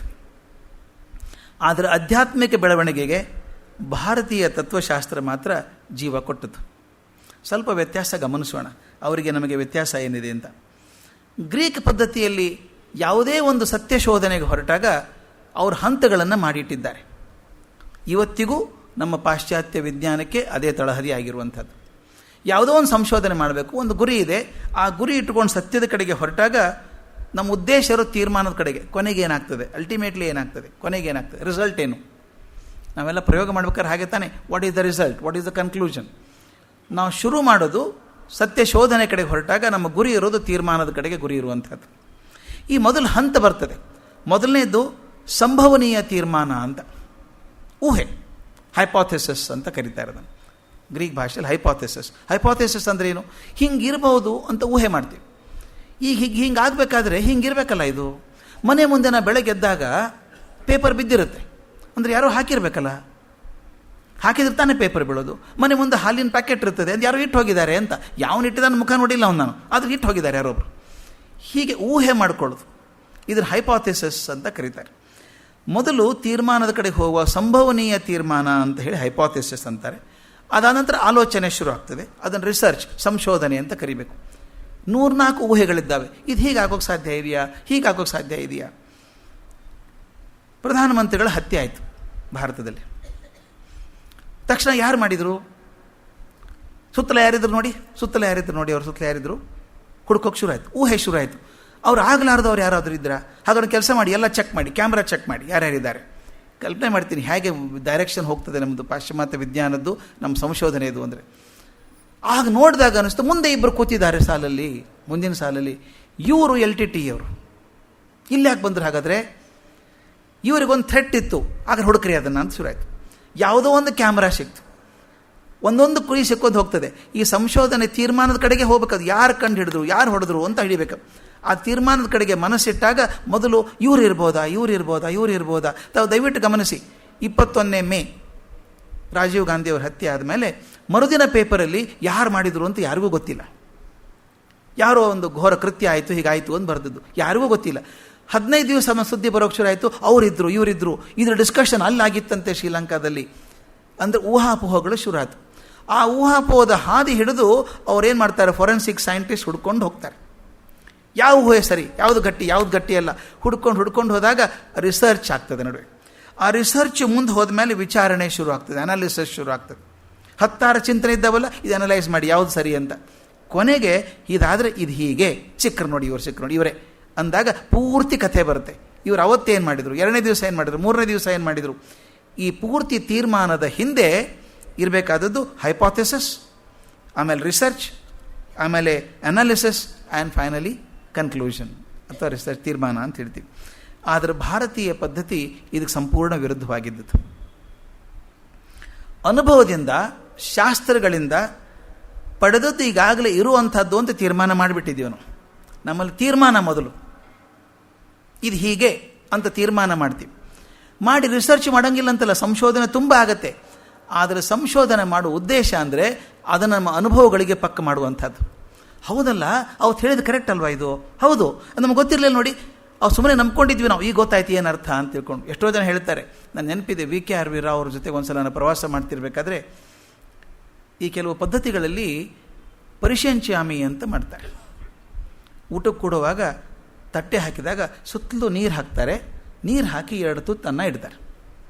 ಅದು 2, 3 ಅದು ಸಂಪ್ರದಾಯಕ್ಕೆ ಬಂದ ಹಾಗೆ ಇರ್ತದೆ. VKR ಎಲ್ಲ ವೇಸ್ಟ್ ನೋಡಿ, ಆಲ್ ವೇಸ್ಟ್ ಆಫ್ ಫುಡ್ ಅಂತಂದ್ರು. ನಾನು ಹೇಳಿದೆ, ಇಲ್ಲ ಸರ್, ಅವತ್ತಿನ ಸಿದ್ಧಾಂತ ಬೇರೆ ಇತ್ತದು. ಏನು ಸಿದ್ಧಾಂತ ಇರೋಕ್ಕೆ ಸಾಧ್ಯ ಇದೆ, ನೀರು ಹಾಕಿದರೆ ಏನಾಯ್ದಂಗಾಯ್ತು ಅಂದರು. ನಾನು ಹೇಳಿದೆ, ಇವತ್ತು ನಿಮಗೆ ಸ್ಟೇನ್ಲೆಸ್ ಸ್ಟೀಲ್ ತಟ್ಟೆ ಬಂದಿದೆ, ಡೈನಿಂಗ್ ಟೇಬಲ್ ಬಂದಿದೆ. ಆಗ ಜನ ಮೊದಲು ಗೋಮಯದಿಂದ ಸಾರಿಸ್ತಾ ಇದ್ರು, ನೆಲದ ಮೇಲೆ ಎಲೆಗಳನ್ನು ಜೋಡಿಸಿ ಒಂದು ತಟ್ಟೆ ಥರ ಮಾಡ್ಕೋತಾ ಇದ್ರು. ಇವತ್ತಿಗಾದರೂ ಮುತ್ತುಗದಲ್ಲೇ ನಮ್ಮ ಕಡೆ ಎಲ್ಲ ಮಾಡ್ತಾರೆ, ಆ ಎಲೆ ಮೇಲೆ ಊಟ ಮಾಡ್ತಾಯಿದ್ರು. ಮಾಡುವಾಗ ಕೆಲವು ಕೀಟಗಳು ಹರಿದು ಎಲೆಯಲ್ಲಿ ಬರ್ಬೋದು. ಅದು ಬರಬಾರ್ದು ಅಂದರೆ ಏನು ಮಾಡ್ತೀವಿ, ಸುತ್ತು ನೀರು ಹಾಕಬೇಕು. ಅಂದರೆ ನಮ್ಮ ಎಲೆಗೆ ಅದು ಬರಬಾರ್ದು ಅಂತ ಒಂದು ನೀರಿನ ಒಂದು ಬಂಧ ಹಾಕಿದ ಹಾಗೆ. ಆಮೇಲೆ ಕರುಣೆ ಬೇರೆ, ಎಲ್ಲರೂ ಹೆಂಗೆ ಹಾಕಿದ್ರು ಪಾಪ, ಅವಕ್ಕೆ ಯಾರು ಊಟ ಕೊಡಬೇಕು, ಅದಕ್ಕೆ 2 ತುತ್ತನ್ನ ಇಡಬೇಕು. ಇದು ಎಷ್ಟು ಚಂದದ ಮಾತು. ಇದು ನಮಗೆ ಮೆಕ್ಯಾನಿಕಲ್ಲಾಗಿ ಮಾಡಿದಾಗ ಅದು ಮೀನಿಂಗ್ಲೆಸ್ ಅನಿಸ್ಬಿಡುತ್ತೆ, ಅರ್ಥ ಇಲ್ಲ ಅನಿಸ್ಬಿಡುತ್ತೆ. ಇದು ಸಿದ್ಧಾಂತ ಮೊದಲೇ ಮಾಡಿಟ್ಟಿದ್ದಾರೆ ನಮ್ಮವರು. ಇದಕ್ಕೆ ಇನ್ನೊಂದು ಉದಾಹರಣೆ ಕೊಡ್ಬೋದು. ನಾನು ಅಮೇರಿಕೆಯಲ್ಲಿ ಒಂದು ಸಲ ಪಾಠ ಮಾಡುವಾಗ ಈ MBA ಸ್ಟೂಡೆಂಟ್ಸಿಗೆ ಮಾಡ್ತಿದ್ದೆ, ಫೈನಲ್ ಇಯರ್ ಸ್ಟೂಡೆಂಟ್ಸಿಗೆ. ಅವ್ರು ಭಾಳ ಅಭಿಮಾನದಿಂದ ಹೇಳ್ಕೊತಾರೆ, ಮ್ಯಾಸ್ಲೋಸ್ ಹೈರಾರ್ಕಿಕಲ್ ನೀಡ್ಸ್. ಅಬ್ರಹಾಂ ಮ್ಯಾಸ್ಲೋ ಅನ್ನೋನು ಹೇಳಿದ, ನಮ್ಮ ಅವಶ್ಯಕತೆಗಳ ಹಂತಗಳಿದ್ದಾವೆ, 5 ಹಂತಗಳಿದ್ದಾವೆ. ಅವ್ರು ಹೇಳ್ತಾರೆ ಫಿಸಿಯೋಲಾಜಿಕಲ್ ನೀಡ್ಸ್, ಮೊದಲು ರೋಟಿ ಕಪಡ ಮಕಾನ್. ಹಸಿವೆ ಆಗಿಬಿಟ್ಟಿದೆ, ಮನುಷ್ಯ ಕಂಗಾಲಾಗಿದ್ದಾನೆ. ಅವನಿಗೆ ಬಂಗಾರ ಬೇಕಂದ್ರೆ ಬೇಡ ಸ್ವಾಮಿ, ಊಟಕ್ಕೆ ಹಾಕಿ ಸ್ವಾಮಿ, ಪ್ರಾಣ ಹೋಗ್ತಾ ಇದೆ ನಂದು ಅಂತ ನಾವು. ಫಸ್ಟ್ ಬೇಕಾದದ್ದು ಊಟ. ಆ ಊಟದ ಅವಶ್ಯಕತೆ ಮುಗಿದ ಮೇಲೆ ಅದಕ್ಕೆ ಹೇಳ್ತಾರೆ, ಮನೆಗೆ ಬಂದು ಕೂತಿದ್ದಾನೆ, ಕಂಗಾಲಾಗಿದ್ದಾನೆ ಭಿಕ್ಷುಕ, ಊಟಕ್ಕೆ ಹಾಕ್ತೀರಿ ನೀವು 2 ಚಪಾತಿ ಅಂತ, 3 4 5 ತಿನ್ಬೋದು. ಇನ್ನೂ ಹಾಕೋಕೆ ಹೋದ್ರೆ ಅಮ್ಮ ಬೇಡ ಹೊಟ್ಟೆ ತುಂಬ ಇದ್ರೆ ಕಟ್ಟಿಕೊಡಿ ಸಾಯಂಕಾಲಕ್ಕಾಗತ್ತೆ ಅಂತ. ಅಂದರೆ ಈಗಿನ ಊಟ ಚಿಂತೆ ಕಮ್ಮಿ ಆಗಬೇಕು ಅವನು. ಮೊದಲು ರೋಟಿ ಕಪಡ ಮಕಾನ್, ಮನುಷ್ಯನ ಅವಶ್ಯಕತೆಗಳು. ಅದು ಪೂರ್ತಿ ಆದಮೇಲೆ ಎರಡನೇದು ಭದ್ರತೆ ಕಡೆ ಹೋಗ್ತದೆ. ಭದ್ರತೆ ಅದಕ್ಕೆ ಹೇಳ್ತಾರೆ, ನೋಡಪ್ಪ ಒಂದು ಕಾಯಂ ಮಾಡ್ಕೋ, ಒಳ್ಳೆ ನೌಕರಿ ಹಿಡಿ, ಭದ್ರ ಕಾಯಂ ಆಯ್ತಾ, ಕನ್ಫರ್ಮ್ ಆಯ್ತಾ. ಯಾಕೆ ಭದ್ರತೆ ಬೇಕು, ಬರೀ ನೌಕರಿ ಒಂದೇ ಅಲ್ಲ, ಕಾಯಂ ಆಗಬೇಕು. ಅದು ಆದಮೇಲೆ ಏನು ಮಾಡ್ತಾರೆ, ಫಿಸಿಯೋಲಾಜಿಕಲ್ ನೀಡ್ಸ್, ಸೆಕ್ಯೂರಿಟಿ ನೀಡ್ಸ್, ಭದ್ರತೆಯ ಅವಶ್ಯಕತೆ. ಅದಾದಮೇಲೆ 3ನೇದು ಲವ್ ಆ್ಯಂಡ್ ಅಫೆಕ್ಷನ್, ಪ್ರೀತಿ ಅಂತಃಕರಣದ್ದು. ನೋಡಪ್ಪ ನೌಕರಿ ಆಯಿತು, ಕಾಯಮು ಆಯಿತು, ಮದುವೆ ಮಾಡ್ಕೋ, ನಿಂದೊಂದು ಮನೆ ಮಾಡ್ಕೊ, ಸಂಸಾರ ಮಾಡ್ಕೊ. ಅದು 3ನೇ ಹಂತ. ಅದೂ ದಾಟಿತು. ಅದಾದಮೇಲೆ 4ನೇದು, ವಿವೇಕಾನಂದರು ಭಾಳ ಚಂದ ಹೇಳ್ತಾರೆ, ಬಹಳ ಜನಕ್ಕೆ 4 5 ಇದೆ ಅಂತ ಗೊತ್ತೇ ಇಲ್ಲ, 3ರಲ್ಲೇ ಸಾಕು ಅಂತಾರೆ. ಒಂದು 30 40 ಸಾಯ್ತು, ಬೇಗ ಸಾಕು, ಬೇಕಾದಷ್ಟು ಆಯ್ತು ನಮ್ಮದು ಅಂತಿರ್ತಾರೆ. ಆದರೆ 4ನೇದು ಇದೆಯಲ್ಲ, ನಾನು ನನ್ನ ಮನೆ, ನಾನು ಚಿಂತೆ, ಭದ್ರತೆ ಆಯಿತು, ಒಂದು ಸಂಸಾರ ಅಂತ ಆಯ್ತು, ಸಂತೋಷ ಆಯಿತು, ಇಷ್ಟಕ್ಕೆ ನಿಂತ್ಕೊಳ್ಳಲ್ಲ, ನಾನು ಏನಾದರೂ ಸಾಧನೆ ಮಾಡಬೇಕು. ಅದು 4ನೇದು ಭಾಳ ಮುಖ್ಯ. ಸೆಲ್ಫ್ ಎಸ್ಟೀಮ್, ಏನಾದರೂ ಸಾಧನೆ ಮಾಡಬೇಕು ಅಂತ ಹೋಗ್ತಾನೆ, ತುಡಿತಾನೆ, ಹೋಗ್ತಾ ಸಮಾಜಕ್ಕೆ ಕೆಲಸ ಮಾಡ್ತಾನೆ, ಅಲ್ಲಿ ಹೋಗ್ತಾನೆ, ಇಲ್ಲಿ ಹೋಗ್ತಾನೆ, 10 ಕೆಲಸ ಮಾಡ್ತಾನೆ. ಅದು ಆದಮೇಲೆ ಕೊನೆಗೊಂದ್ಸಲ ಬರ್ತದೆ ಕಾಲ. ಇದೆಲ್ಲ ಮಾಡಿದ ಮೇಲೆ 5ನೇ ಹಂತ, ಕೊನೆಯದು ಸೆಲ್ಫ್ ಆ್ಯಕ್ಚುಲೈಜೇಷನ್ ಅಂತ, ಆತ್ಮ ಸಾಕ್ಷಾತ್ಕಾರ ಆಗುವಂಥದ್ದು. ಇಷ್ಟೆಲ್ಲ ಓಡಾಡ್ಕೊಂತಾನೆ, ಏನು ಮಾಡಿದೆ ನಾನೆಲ್ಲ ಅಂತಾನೆ. ಇಷ್ಟೆಲ್ಲ ಮಾಡಿದ್ದಾಯಿತು, ಏನು ಪ್ರಯೋಜನ, ಸಾಕಪ್ಪ ಇನ್ನು ನನ್ನ ಮನಸ್ಸಿಗೆ ನಾನು ಸಮಾಧಾನ ಇಟ್ಕೊಂಡ್ಬಿಟ್ರೆ ಸಾಕು, ಇದು ಯಾವುದೂ ಬೇಡ ನನಗೀಗ ಅಂತ ಒಂದು ಹಂತ ಬರ್ತದೆ. ಅದು ಸೆಲ್ಫ್ ಆ್ಯಕ್ಚುಲೈಜೇಷನ್, ತನ್ನನ್ನು ತಾನು ಅರ್ಥ ಮಾಡ್ಕೊಳ್ಳುವಂಥದ್ದು. ಇದು 5 ಹಂತಗಳನ್ನು ಆತ ಕಂಡು ಹಿಡಿದ್ರು. ಅಬ್ರಹಾಂ ಮ್ಯಾಸ್ಲೋ ಭಾಳ ದೊಡ್ಡ ಸೋಷಿಯಾಲಜಿಸ್ಟ್ ಅಂತ ಹೆಸರು. ಅದನ್ನು ಹೇಳ್ಬೇಕಾದ್ರೆ ನಾನು ಹೇಳ್ತಿದ್ದೆ, ಸ್ವಾಮಿ ನಿಮ್ಮ ಮ್ಯಾಸ್ಲೋ ಪಾಪ 6ನೇದು ಸಿಗಲೇ ಇಲ್ಲ, ಇನ್ನೂ 5 ಸಿಕ್ಕದವನಿಗೆ. ಇದು ನಮ್ಮ ತೈತ್ರಿಯ ಉಪನಿಷತ್ತಲ್ಲಿ ಎಷ್ಟೋ 1000 ವರ್ಷದಿಂದ ಹೇಳಿದ್ದಾರೆ ನಮ್ಮಲ್ಲಿ. ಅನ್ನಮಯ ಕೋಶ, ಪ್ರಾಣಮಯ ಕೋಶ, ವಿಜ್ಞಾನಮಯ ಕೋಶ, ಮನೋಮಯ ಕೋಶ, ಸಚ್ಚಿದಾನಂದ ಕೋಶ. ಕೊನೆಗೆ ಬೇಕಾದ ಆನಂದನೇ, ಆತ್ಮ ಆನಂದ ಬೇಕು ನಮಗೆ. ಇದು 5ನ್ನು ಅವತ್ತು ಹೇಳಿದ್ದಾರೆ, ಎಷ್ಟು ವರ್ಷಗಳ ಹಿಂದೆ. ಅಂದರೆ ಏನು ಹೇಳ್ತೀನಿ ಅಂದರೆ, ಆಗಿನ ದೃಷ್ಟಾರರು, ದಾರ್ಶನಿಕರು, ಋಷಿಗಳು ಅಂತ ಏನು ಕರಿತೀವಿ, ಅವರು ಇಡೀ ಜೀವನದ ಸಾರ ಸರ್ವಸ್ವವನ್ನು ಕೆಲವು ಸಿಂಪಲ್ ಸೂತ್ರದಲ್ಲಿ ಇಟ್ಕೊಂಡ್ಬಿಟ್ಟಿದ್ರು. ತೀರ್ಮಾನ ಆಗಿ ಹೋಗಿದೆ ಅವತ್ತು, ಇದು 5 ಅಂತ. ಆ ತೀರ್ಮಾನವನ್ನು ಅನುಭವಗಳು ಪಕ್ಕ ಮಾಡ್ತವೆ. ಇದನ್ನು DVG ಅವರು ಮ್ಯಾಸ್ಲೋಕ್ಕಿಂತ ಮೊದಲೇ ಬರೆದ್ರು ಅನಿಸುತ್ತೆ. 4 ಸಾಲಲ್ಲಿ ಬರೀತಾರಲ್ರಿ ಇಡೀ ಮ್ಯಾಸ್ಲೋ ಥಿಯರಿನ 4 ಸಾಲಲ್ಲಿ. ಅನ್ನದಾತುರಕ್ಕಿಂತ ಚಿನ್ನದಾತುರ ತೀಕ್ಷ್ಣ, ಚಿನ್ನದಾತುರಕ್ಕಿಂತ ಹೆಣ್ಣು ಗಂಡೊಲವು, ಮನ್ನಣೆಯ ದಾಹವು ಎಲ್ಲಕಂ ತೀಕ್ಷ್ಣತಮ, ತಿನ್ನುವುದು ಆತ್ಮವನೇ ಮಂಕುತಿಮ್ಮ. 5 ಹಂತ 4 ಸಾಲಲ್ಲಿ ಕಟ್ಟದಿಟ್ಟಿದ್ದಾರೆ ನೋಡ್ರಿ ಹೇಗೆ ಅದನ್ನು. ಅನ್ನದಾತುರ ಮೊದಲೇದು ಬೇಕಾದ, ಅನ್ನದಾತುರ ಮೊದಲು ಮನುಷ್ಯನಿಗಿರುವಂಥದ್ದು. ಅನ್ನದಾತುರಕ್ಕಿಂತ 2ನೇದಿದೆಯಲ್ಲ, ಇನ್ನೂ ಮೋರ್ ಇಂಟೆನ್ಸ್, ಅದು ಚಿನ್ನದಾತುರ. ಅನ್ನ ಇಷ್ಟಾದರೆ ಸಾಕು ಅನಿಸುತ್ತೆ, ಚಿನ್ನ ಎಷ್ಟು ಸಾಕು ಹೇಳೋಕ್ಕಾಗೋದಿಲ್ಲ. ಚಿನ್ನದಾತುರ ತೀಕ್ಷ್ಣ, ಚಿನ್ನದಾತುರಕ್ಕಿಂತ ಹೆಣ್ಣು ಗಂಡೊಲವು. ಹೆಂಡತಿಗೆ ಆರಾಮಿಲ್ಲ, ಗಂಡನಿಗೆ ಆರೋಗ್ಯ ಕೆಟ್ಟೋಗಿದೆ, ಬಂಗಾರ ಮಾರುವಂತಳಕ್ಕೆ, ಬದುಕಿಸೋ ಗಂಡನ ಬದುಕಿಸೋ, ಮೊದಲು ಬಂಗಾರ ಬೇಡ ನನಗೆ, ಆ ಜೀವ ಬದುಕಬೇಕು. ಚಿನ್ನದಾತುರಕ್ಕಿಂತ ಹೆಣ್ಣು ಗಂಡೊಲವು, ಮನ್ನಣೆಯ ದಾಹವು ಎಲ್ಲಕಂ ತೀಕ್ಷ್ಣತಮ. ಇದೆಲ್ಲಕ್ಕಿಂತ 4ನೇದು ಇದೆಯಲ್ಲ, ನಾನು ಮಾಡಿದ್ದು ಅಂತ ಹೇಳಿ ನಮ್ಮನ್ನೆಲ್ಲ ಎಲ್ಲರನ್ನೂ ಕಾಡಿದ್ದಿದ್ದು ನಾನು ಅನ್ನುವಂಥದ್ದು. ಮನ್ನಣೆಯ ದಾಹವು ಎಲ್ಲಕಂ ತೀಕ್ಷ್ಣತಮ, ಎಲ್ಲಕ್ಕಿಂತ ತೀಕ್ಷ್ಣತಮ. ಇದರಿಂದ ಅನ್ಯಾಯ ಏನಾಗುತ್ತೆ ಅಂದರೆ, ಅಲ್ಲಕಂ ತೀಕ್ಷ್ಣತಮ, ಕೊನೆಗೇನದು ಕೊನೆಗೆ ಅದು ನನಗೆ ಯಾಕೆ ಬರಲಿಲ್ಲ ಯಾಕೋ. ಚಿನ್ನದಾತುರ ತೀಕ್ಷ್ಣ, ಚಿನ್ನದಾತುರಕ್ಕಿಂತ ಹೆಣ್ಣು ಗಂಡೊಲವು, ಮನ್ನಣೆಯ ದಾಹವು ಎಲ್ಲಕಂ ತೀಕ್ಷ್ಣತನ, ತಿನ್ನುವುದು ಆತ್ಮವನೇ ಮಂಕುತಿಮ್ಮ. ನಮಗೊಂದು ಆತ್ಮ ಪ್ರಜ್ಞೆ ಇದೆ ಅನ್ನೋದು ಮರೆಸಿಬಿಡುತ್ತದಲ್ಲ, ಅದು ಎಲ್ಲಕ್ಕಿಂತ ತೀಕ್ಷ್ಣ ಆದದ್ದು. ನೋಡಿ, ಅನ್ನ, ಚಿನ್ನ, ಗಂಡೊಲವು, ಹೆಣ್ಣು ಗಂಡೊಲವು, ಮನ್ನಣೆಯ ದಾಹ, ಆತ್ಮ. ಈ 5 ಹಂತಗಳನ್ನು ಒಂದು 4 ಸಾಲಲ್ಲಿ ಕಟ್ಟದಿಟ್ಬಿಟ್ಟಿದ್ದಾರಲ್ಲ, ಅದ್ಭುತ ಅಲ್ವಾ? ಯಾಕೆ ಹೇಳ್ತೀನಿ ಅಂದರೆ, ನಮ್ಮ ಭಾರತೀಯ ಸಂಪ್ರದಾಯದಲ್ಲಿ ತೀರ್ಮಾನ ಮೊದಲು. ಇದು ಯಾವತ್ತು ಪಾಶ್ಚಿಮಾತ್ಯ ಸಿದ್ಧಾಂತ ಯಾವಾಗಲೂ ಹೇಳ್ತೀನಿ ಹೇಗಿದೆ ಅಂದರೆ, ಕಣ್ಣಲ್ಲಿ ಒಂದು ಸಣ್ಣ ದೀಪ ಹಿಡ್ಕೊಂಡು ಗಾಢ ಕತ್ತಲೆಯಲ್ಲಿ ಹೊರಟಿದ್ದೀವಿ ನಾವು. ಕತ್ತಲೆಯಲ್ಲಿ ಹೊರಟಾಗ ನನಗೆ ಕಾಣಿಸೋದೇ 3-4 ಅಡಿ ಅಷ್ಟೇ ಕಾಣಿಸೋದು. ಇದು ಸತ್ಯ ನೋಡಿ, ಇಲ್ಲಿ ಟೇಬಲ್ ಇದೆ, ಇನ್ನೇನೂ ಇಲ್ಲ ಕೋಣೆಯಲ್ಲಿ ಅಂತ ತೀರ್ಮಾನ ಮಾಡಿಬಿಡ್ತೀನಿ ನಾನು. ಎಲ್ಲ ಕತ್ಲೆ ಇದೆ ಅಂತ ಇಟ್ಕೊಳ್ಳಿ, ಒಂದು ಸಣ್ಣ ಹಣತೆ ಇಟ್ಕೊಂಡು ಬಂದಿದ್ದೀನಿ, ಇದು ಕಾಣಿಸ್ತದೆ ನನಗೆ. ಕೋಣೆಯಲ್ಲಿ ಇನ್ನೇನೂ ಇಲ್ಲ, ಈ ಟೇಬಲ್ ಒಂದೇ ಇದೆ ಅಂತೀನಿ. ಸ್ವಲ್ಪ ಮುಂದೆ ಹೋದರೆ ಇಲ್ಲೊಂದು ಟೇಬಲ್ ಇದೆ, ಅದೊಂದೇ ಅಲ್ಲ, ಇದು ಒಂದು ಟೇಬಲ್ ಇದೆ, ಅಲ್ಲೊಂದು ಕುರ್ಚಿ ಇದೆ, ಅಲ್ಲೊಂದಿಷ್ಟಿದೆ. ಅಂತ ಒಂದೊಂದಾಗಿ ಕಂಡುಕೊಂಡು ಹೋಗೋದು. ಹಂತ ಹಂತವಾಗಿ ಸತ್ಯಗಳು ಬದಲಾಗ್ತಾ ಹೋಗ್ತವೆ. ಈ ಗ್ರೀಕ್ ತತ್ವಜ್ಞಾನದ ಸಿದ್ಧಾಂತ ಏನಿದೆಯೋ ತರ್ಕಶಾಸ್ತ್ರ ಅಂತ, ಅದರೊಳಗೆ ಸತ್ಯಗಳು ಕಾಲ ಕಾಲಕ್ಕೆ ಬದಲಾಗ್ತಾ ಹೋಗ್ತವೆ ಅಂತ. ಆದರೆ ನಮ್ಮ ಭಾರತೀಯ ಸಿದ್ಧಾಂತದಲ್ಲಿ ಹಾಗಲ್ಲ. ರಾಮ ಕಂಡರಿಸಿದಂಥ ಸತ್ಯ, ಕೃಷ್ಣ ಕಂಡರಿಸಿದ ಸತ್ಯ, ಮಹಾವೀರ ಆಗಲಿ ಬುದ್ಧ ಕಂಡರಿಸಿದ ಇವತ್ತಿನ ಸತ್ಯಕ್ಕೆ ಬೇರೆ ಅಲ್ಲ ಅದು. ಯಾಕಂದರೆ ಆ ಸತ್ಯ ಬದಲಾಗುವಂಥ ಸತ್ಯ ಅಲ್ಲ. ನಮ್ಮಲ್ಲಿ ಯಾವುದೋ ಕತ್ತಲೆ ಬಿದಿಪದ ಬೆಳಕಿನಲ್ಲಿ ಹುಡುಕಿದಂಥ ಸತ್ಯ ಅಲ್ಲ, ಕಣ್ಣು ಕೋರೈಸುವ ಪ್ರಖರವಾದ ಬೆಳಕಿನಲ್ಲಿ ನಮ್ಮ ದೃಷ್ಟಾರರು, ಋಷಿಗಳು, ಮುನಿಗಳು ಏನು ಸತ್ಯವನ್ನು ಕಂಡುಕೊಂಡಿದ್ರೋ ಅದು ನಮ್ಮ ಅನುಭವದ ಪಕ್ಕಾದಾಗ ಅದು ಸತ್ಯ ಅಂತ ಗೊತ್ತಾಗುತ್ತೆ. ಇದು ವ್ಯತ್ಯಾಸ. ಅವರು ಊಹೆಯಿಂದ ತೀರ್ಮಾನದ ಕಡೆಗೆ ಹೋದರೆ, ನಾವು ತೀರ್ಮಾನದಿಂದ ಶುರು ಮಾಡಿ ಅನುಭವದ ಮೂಲಕ ಅದನ್ನು ಖಾತ್ರಿ ಮಾಡ್ಕೋತೀವಿ. ಇದು ಮೂಲ ದೃಷ್ಟಿ ಇರುವಂಥದ್ದು. ಈ ದೃಷ್ಟಿಯನ್ನು ಇಲ್ಲಿಬಿಟ್ಟು ನಾಳೆಗೆ ಮುಂದುವರಿಸೋಣ ಅಂತ ಹೇಳ್ತೇನೆ. ನಮಸ್ಕಾರ.